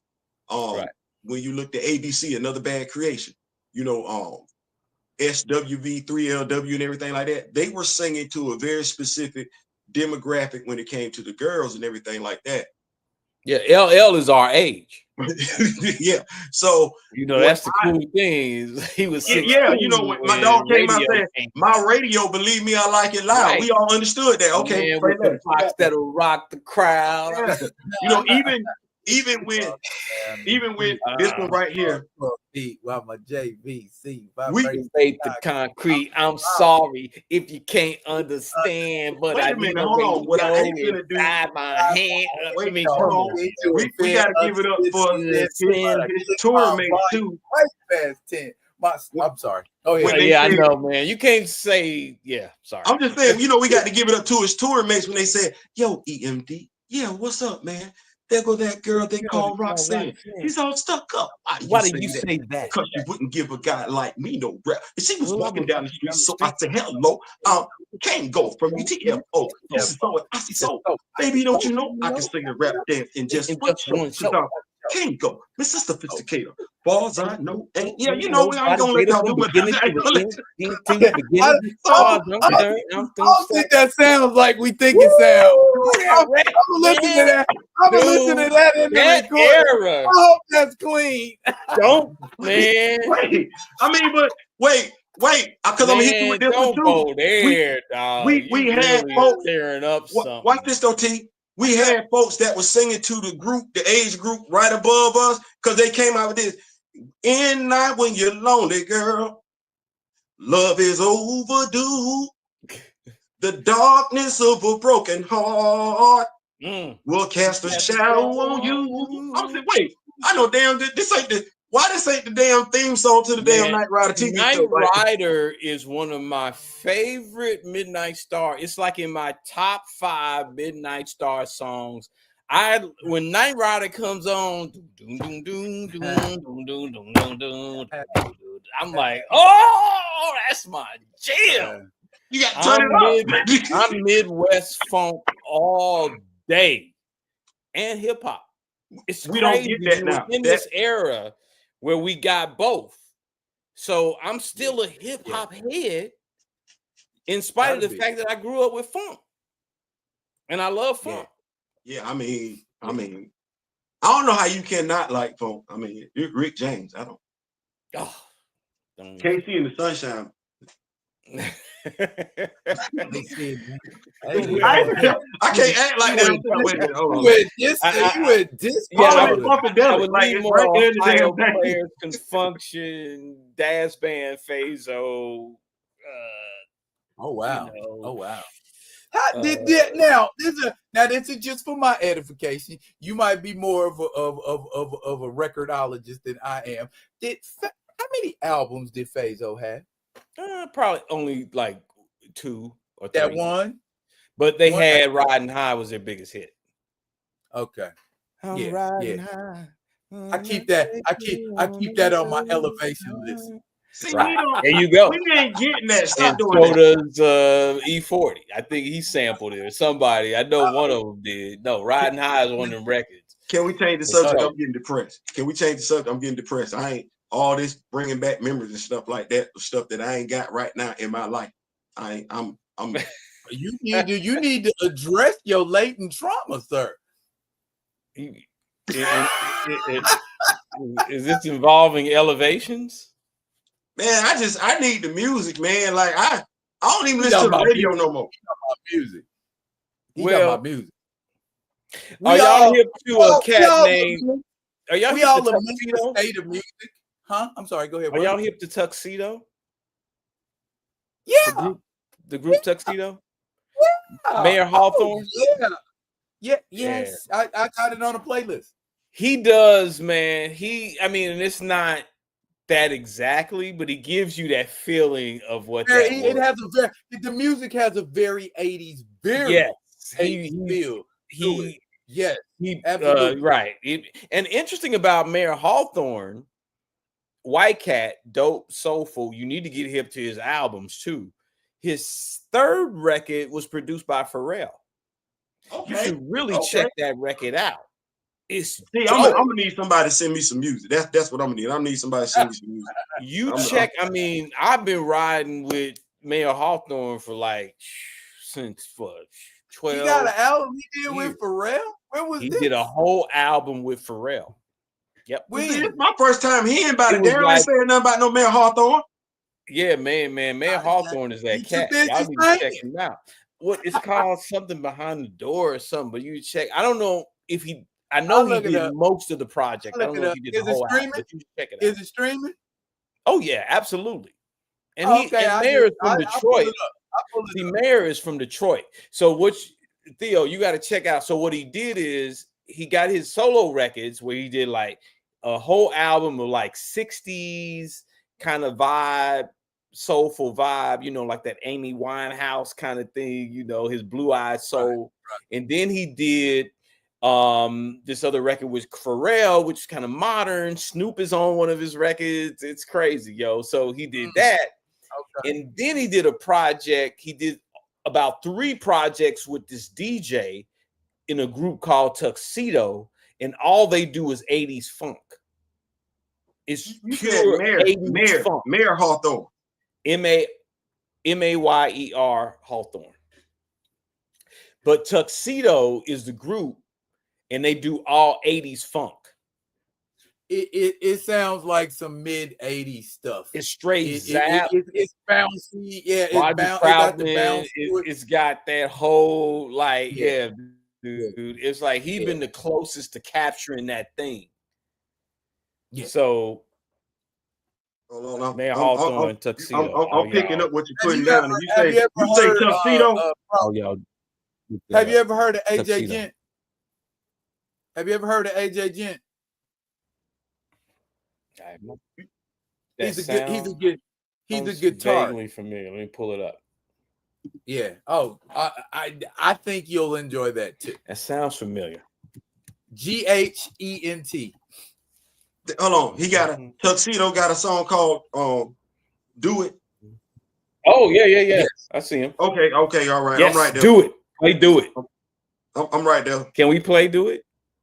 No, we ain't there yet because we didn't got banned by YouTube. I know. We trying. We don't want to get that's some copyright. You don't want that smoke. we trying to get to the level of where we can play music and it not be wrong. So how do DJs play it? Do DJs play? Oh, they must pay some copyright. They must have a blanket copyright license that they pay for, and then they can play the music they want. But some of it is that it has to be exclusive, or you have to follow specific criteria. Oh, I'm sure, because now for the first time in history, the independent market is 30% of the whole music market. So that never happened when we were back in the 90s, and it was like 1%, the independent thing. Now it's 30%. So yeah, it's a whole. It's convoluted. It's the wild, wild west. So you don't really know like where the money goes. People get weird. Like they don't lose no money. So like, get out there, get it wherever you can get it from. It's cutthroat pirates. Yeah, I get it. I understand. It's one of them things. I used to want that so bad. Oh, I want to be in a music group. I want to be in a music group. I want to be in a music group. Put one together over there in Okinawa, Japan. The name of the group was called Kinesis. Our manager, Peebo Bryson, came to the island. Oh, and she was working with his background singers, take them to places where they can get their hair and makeup done and everything like that. I got pissed because we didn't get to meet people. I'm like, how are you our manager? And not only do we not meet him, and we were all Marines, which I thought would have been a nice little hook as far as the singing group goes. But like, you ain't even get to do the demo tape. I used to feel some type of way about that. But when I hear what musicians experience, I was like, oh no, I'm probably better off where I was because I don't. Yeah. When you think about how everybody owns their own content and all this stuff, it's really a result of the years of everybody else getting screwed for not owning their own stuff or not having a piece of it, really. Not even really a piece. I mean, outside of like if you wrote a song, yes, but the song, but see, here's the thing that people don't understand. You get paid for writers when you write a song. That's a portion of what you get paid for. But the use of the song is a separate thing. That's licensing. And that's a completely different thing. So that's why when people start talking about masters, that's where that lies. And that's where the bulk of the money lies in owning the actual recording. And back in the day, when you would record, you go to the studio, you record on a 2-inch tape. They go right to the label. The label owns that tape. Well, now you're recording at home. So you own that. It's a whole different thing. So basically, you could take all the songs you did, which is what Taylor Swift did. Taylor Swift said, you know what? Since I own all those songs, let me go re-record it at home. And now I own the recording too. So not only do I own the songwriting, I own the actual song. So I can get paid on both. This is y'all went through a lot. You know, Yes, when it was bullshit. You know, not just that side, that aspect of it, like not just that. Like, no, y'all went, there were so many pitfalls. Damn, like for you to be where you at, you one of the few that made it. If we could say that, I went in, made it out. I achieved, a modicum of success and everything like that, and I came back. I'm still somewhat to a degree involved, but by and large, I'm good. I'm good. I still got my faculties and everything like that. Right. You look at me, I'm looking like I'm pretty good. I'm healthy and everything like that. That's the thing. Yes. Everybody can't say that. Quite a few of the acts that we, came up during your time frame and everything. No, that's not what that is. They had it rough. Yeah, man. No, because you buy into it. It's a psychological thing because you feel important and you feel loved and you feel, but you don't have you can't keep that up. And then people can't wait to say, hold up, you ain't all that. So you got to deal with that. It's a lot. And if you can't, at least own what you do, right? It's like, man, you losing in every kind of way. You getting ridiculed and you ain't making no money. Wow. Yeah, it's a rough thing, man, for most people who pursue it. Now, yes, most people can't be Mary J. Blige or whomever who is still relevant after all this time. I think Mary, man, I don't know. I'm trying to think of what other artist from the 90s who is as relevant, who's even relevant. I mean, Mary is kind of the only one that's been the most consistent. R. Kelly probably would have been, but we know what happened. I just want to say I'm mad at her ex-husband. Common? Is Common count? He messed it up for all regular dudes when it came to Mary. But Common ain't. Yeah, Common ain't. He ain't there. He ain't. Not as an artist. No, I'm talking about Mary as an actor. You mentioned Mary's husband. Yeah, you talking about Mary's husband. Yeah. He messed it up for all regular dudes, and Kendu, right? Kendu obviously could not do. I'm trying to think of the man that married the superstar wife that handled her success the best way. And the only one you can kind of say would be Jay-Z, but he had his own success as an artist. So you can't say Boris Kojo because Yeah, I mean he has his own success. So what regular brother or semi-regular or whatever handled his wife's who success? ain't in the spotlight? The spotlight. It's like all of them get. I don't know the one that ain't got divorced. That's Janet had Renee, and Renee was really talented. Renee was really, really, really, really, really talented. It's unfortunate their situation messed up because they were working as a team on all those projects. Renee, you remember Janet Jackson? Yeah. Yeah. I mean, starting from the first album, which was, I think was Pleasure. Was it called Pleasure Principle? Was that the name of that album? I forget. But anyway, Rhythm Nation. He was really involved. You can see the documentary where he was involved. In the name of that first album, Prof. Control. That's right. My bad. I forget that. Jimmy Jam would hit me in the mouth. If this recording hidden from him, right? But those albums, man, he was really involved. very Velvet Rope. He was heavily involved. So, but even he, it didn't last. That Renee. Yeah. Okay. You know, I can't think of one. He got to hold the movies on the Rolling Stone. Who's that? Yes. It's his hands. It's his hands, okay. Right? It's Renee's hands on her titties. I can't. To your point, I can't think of one. I can't think of one. I can't think. I can't because there are none. You can't handle it. Hey, didn't a male ego is obliterated by that kind of power being held by a woman. That kind of What was the movie Coal Miner's Daughter? Yeah. Wouldn't do what Loretta Lynn's husband do. You I think dude was cheating. Dude couldn't handle it, man. He's like, I'm sitting up here now. I'm like, I'm like, God, I got to feel good about myself. Right. It's like, how do you handle your woman being and Renee went through it. You're talking about Janet Jackson, because everybody was trying to get at Janet at that time.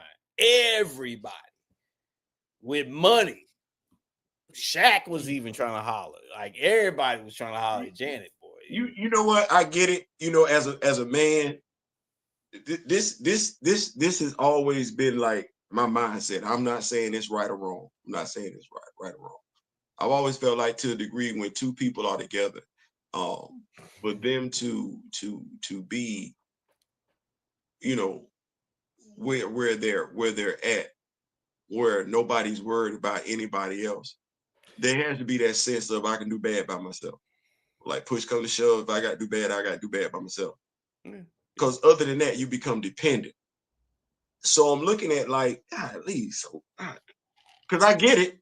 I can't say I like it, but I get it. She making all the money, majority of the money. She getting all the attention. You ain't got but so much money. So you saying to yourself, the manhood gonna be, can leave me at any point in time. Yep. So what are you bringing to the to the table? I mean, in a way, you could look at that. Even though, who did Cardi B marry? What's Offset, right? So, you know, you can kind of look at it in that context. I mean, here's you know, clearly she's the hotter artist, and he's like trying to figure that out. And then he starts cheating. I think, does he have a baby on her or something? Here's the thing. I don't know how he cheated. He got somebody else pregnant. She gave him a lifetime hall pass. Right. Just let her know.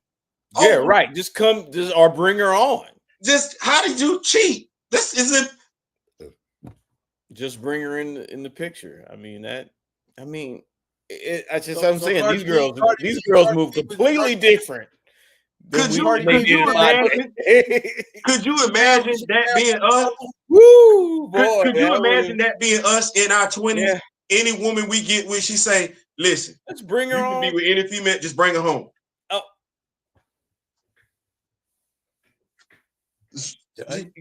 Done and done. All right.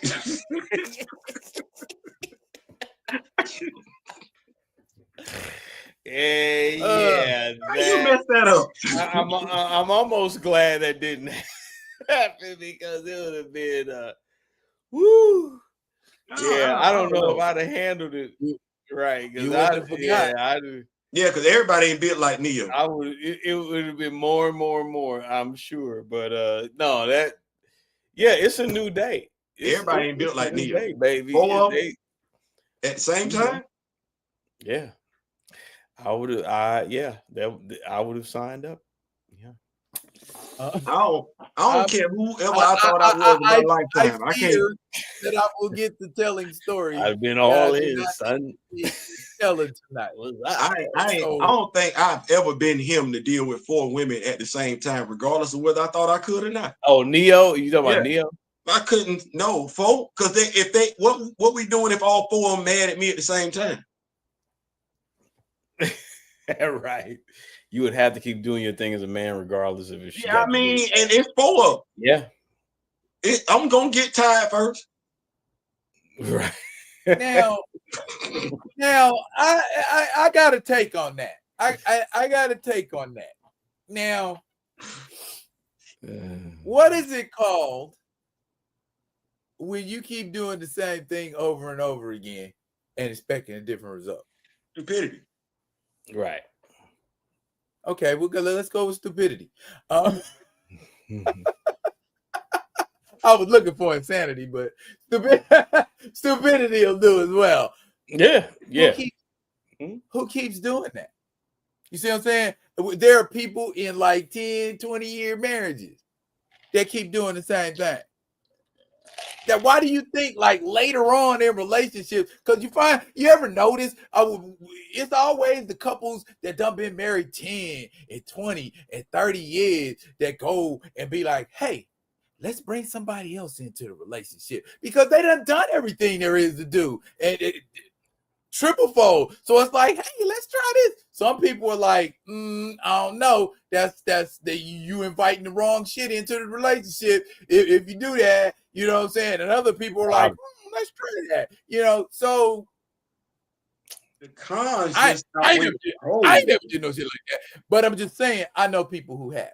You remember matter of fact, hey, Prof. Matter of fact, you know some of the people who've done it before. You went to school. I'm sure I have. But I don't know who they are. What's the movie? They did the movie here at FAMU. The young lady that's on Housewives of Atlanta, Kenya Moore and everything. Okay. She did it with the brother with the light skin, with the pretty eyes and everything like Troy, that. Chua. Yeah, man, listen. Chua, right. See, okay. Chua was actually the first of the Tubi movies. Can we talk like Tevin Campbell? Yeah. Can we talk? So you be the dude, you know what I'm saying, and you think it's good because your woman is open to another woman. Okay, well, I like the woman better. You know, it's a new day, it's a new day, age, and everything like that. You worried about a man taking your woman? A woman might try and take your woman. Could be the woman that you didn't let in the house. That's one potential problem. What if she want you and don't want your wife? That's a whole nother problem.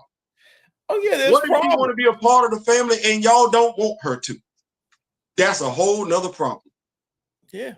What if she and your wife want her to be part of the family, but you sitting up here like, damn it, it ain't but one of me?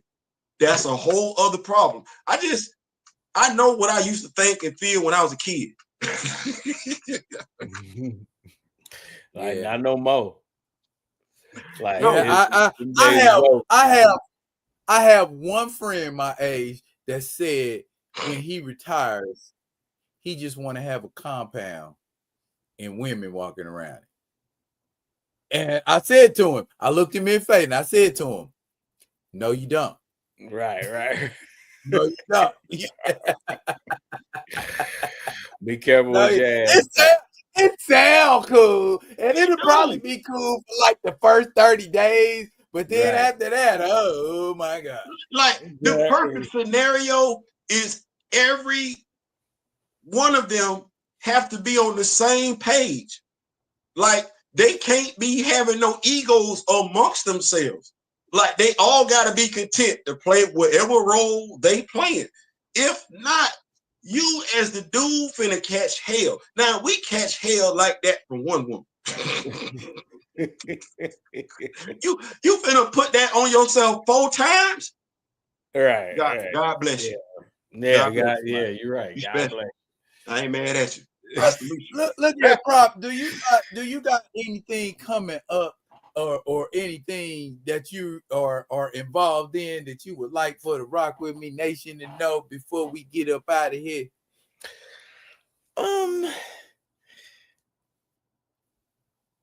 Not really, not yet. I mean, I do. Yeah, it's kind of one of those things where I don't want to just say, yeah. We doing this. I hate when people do that. It's like, let me see. You gonna am I working on something? Absolutely. No question. I'm working on stuff. And that'll work right there. Yeah, no question. I'm working on stuff. But am I ready to say, yeah, the man, check this out? No. We'll see. Bro, keep us, we just keep you on the radar. We just keep you on the radar. Right. There you go. I mean, I can be back. Right. Yeah. I can come back. Yeah. Wait, you ready? Oh, on behalf of the Rock With Me Nation, whatever y'all got going on, whatever you got going on, we want first deals. Second, third, fourth, or fifth, something like that. Okay, right. No. Theo, that might be. I'm get with the bag first. Get the bag first. Come holler. Let me marinate on that. Yeah. Because like there might be something there, sir. Somewhere in the top 20. Okay. Yeah. No. It may be first. I'm just saying. Let me marinate. They say asking you shall receive. That's what they say. Right. Right. It may be first. Yeah, let me check. Yeah. Let me see. I mean, because I'm thinking about something. That's why I'm like, yeah, let me see. We are diehard R&B fans. At the end of the day, I know the hell I am. Hell, I got a whole damn playlist called Mail Call, and it's got y'all, what the boys, they'll be able to vote on there and everything like that. Right. To the Extreme, Men of Vision and everything like that. Housekeeper. Yeah, Men of Vision. So yeah. Stuff like that. That music speaks to me. I'm gonna definitely check out Mayor Hawthorne. You put me on the him, man. Check him out. I got Tuxedo pulled up and everything like that. I'm gonna check him out and everything like that. Yeah. I just love the music. I do. Yes. And to Daryl's point, we understand society, but there is something to be said about 3 to 4 to 5 part harmony. There's something to be said about that. And no, you're right. We can use more of that. That's all I'm saying. It's a lost art. It's a lost art. Kim Yo, right on, baby. Appreciate you. Yo. That part. Man, the Rock With Me Nation obviously appreciates you too, because they like come back whenever. Okay. But you already knew that. Baby. You already knew that. No. Hey, when the next time you gonna be in KC? Good question. It's just kind of weird. It just depends. I mean, all my family, my wife's people from there. She's from there. I know. We good. So I mean, I don't know. It's always we ride up the street. I mean, it's 8 hours, but it's right up the street. So you never know. Yeah. Well, certainly the holiday. When you going? When you going? We had 85. We having our 40th class reunion. Really? Oh, no. Yeah. That makes sense. So when that means you right behind me. I know, right? And ain't nobody, and it's crazy. I'm like, who gonna talk about it? I'm waiting for these cats. But where y'all doing it? August 15th through the 18th. Oh, sweet. Yeah. Man, what do y'all have a venue? Al and Suleiman are coordinated. Okay, good. So they drop those two can those two can hold it down. They're right there. That's good. Yeah. They'll take care. Al, my boy from way back. That's true, boy. Well, absolutely. And look, Theo, like the Shrew Boys were more of a deal than what I was doing at that time. I mean, I thought Daryl was gonna be the man. Stop it. For real. Stop. Because they were doing some next level stuff back there, We were like, okay. He done told us the story, and now we got some validation. Okay. Right. Okay. No, True Boys was that for real. Creative and talented. So yeah. Okay. Yeah. So I don't like I'm like you. I don't like to toot my own horn, man. Be like, No, they were doing it, yo. We were like, oh, Darryl, you ready? Yeah. It sounded like what he just said was. This what it sounded like he just said. It sound because I might have misheard him. I could have misheard him and everything like that. it sounds like what he just said was that he might give some additional consideration into penning a song for either you or us, where we could just the two OGs with a 90s Papa Pill feel to it, with an R&B hook to it. Yeah, so that's what it sounded like I heard him say. Something we can put together for the Friday night vibe. You know what I'm saying? That's what it sounded like I heard. Theo, I feel you. That is an interesting wavelength that you're on. You know, but we can see. We can see. Yeah, I ain't saying. I'm just saying. You know what I'm saying? That's all I'm saying. Your wavelength is right here. I can tell you've been in the industry for a number of years, sir, just by that response. That's right. You already know. That was a very industry response. Yes, yeah. You know. Black Women Nation, we appreciate y'all pulling up this evening. We appreciate our very special guest, Prof T, from the group Low Key. I'm D-Real. That over there is Theo B, and we signing out. We'll catch y'all with another one of them other ones. And until we do, y'all be good to each other.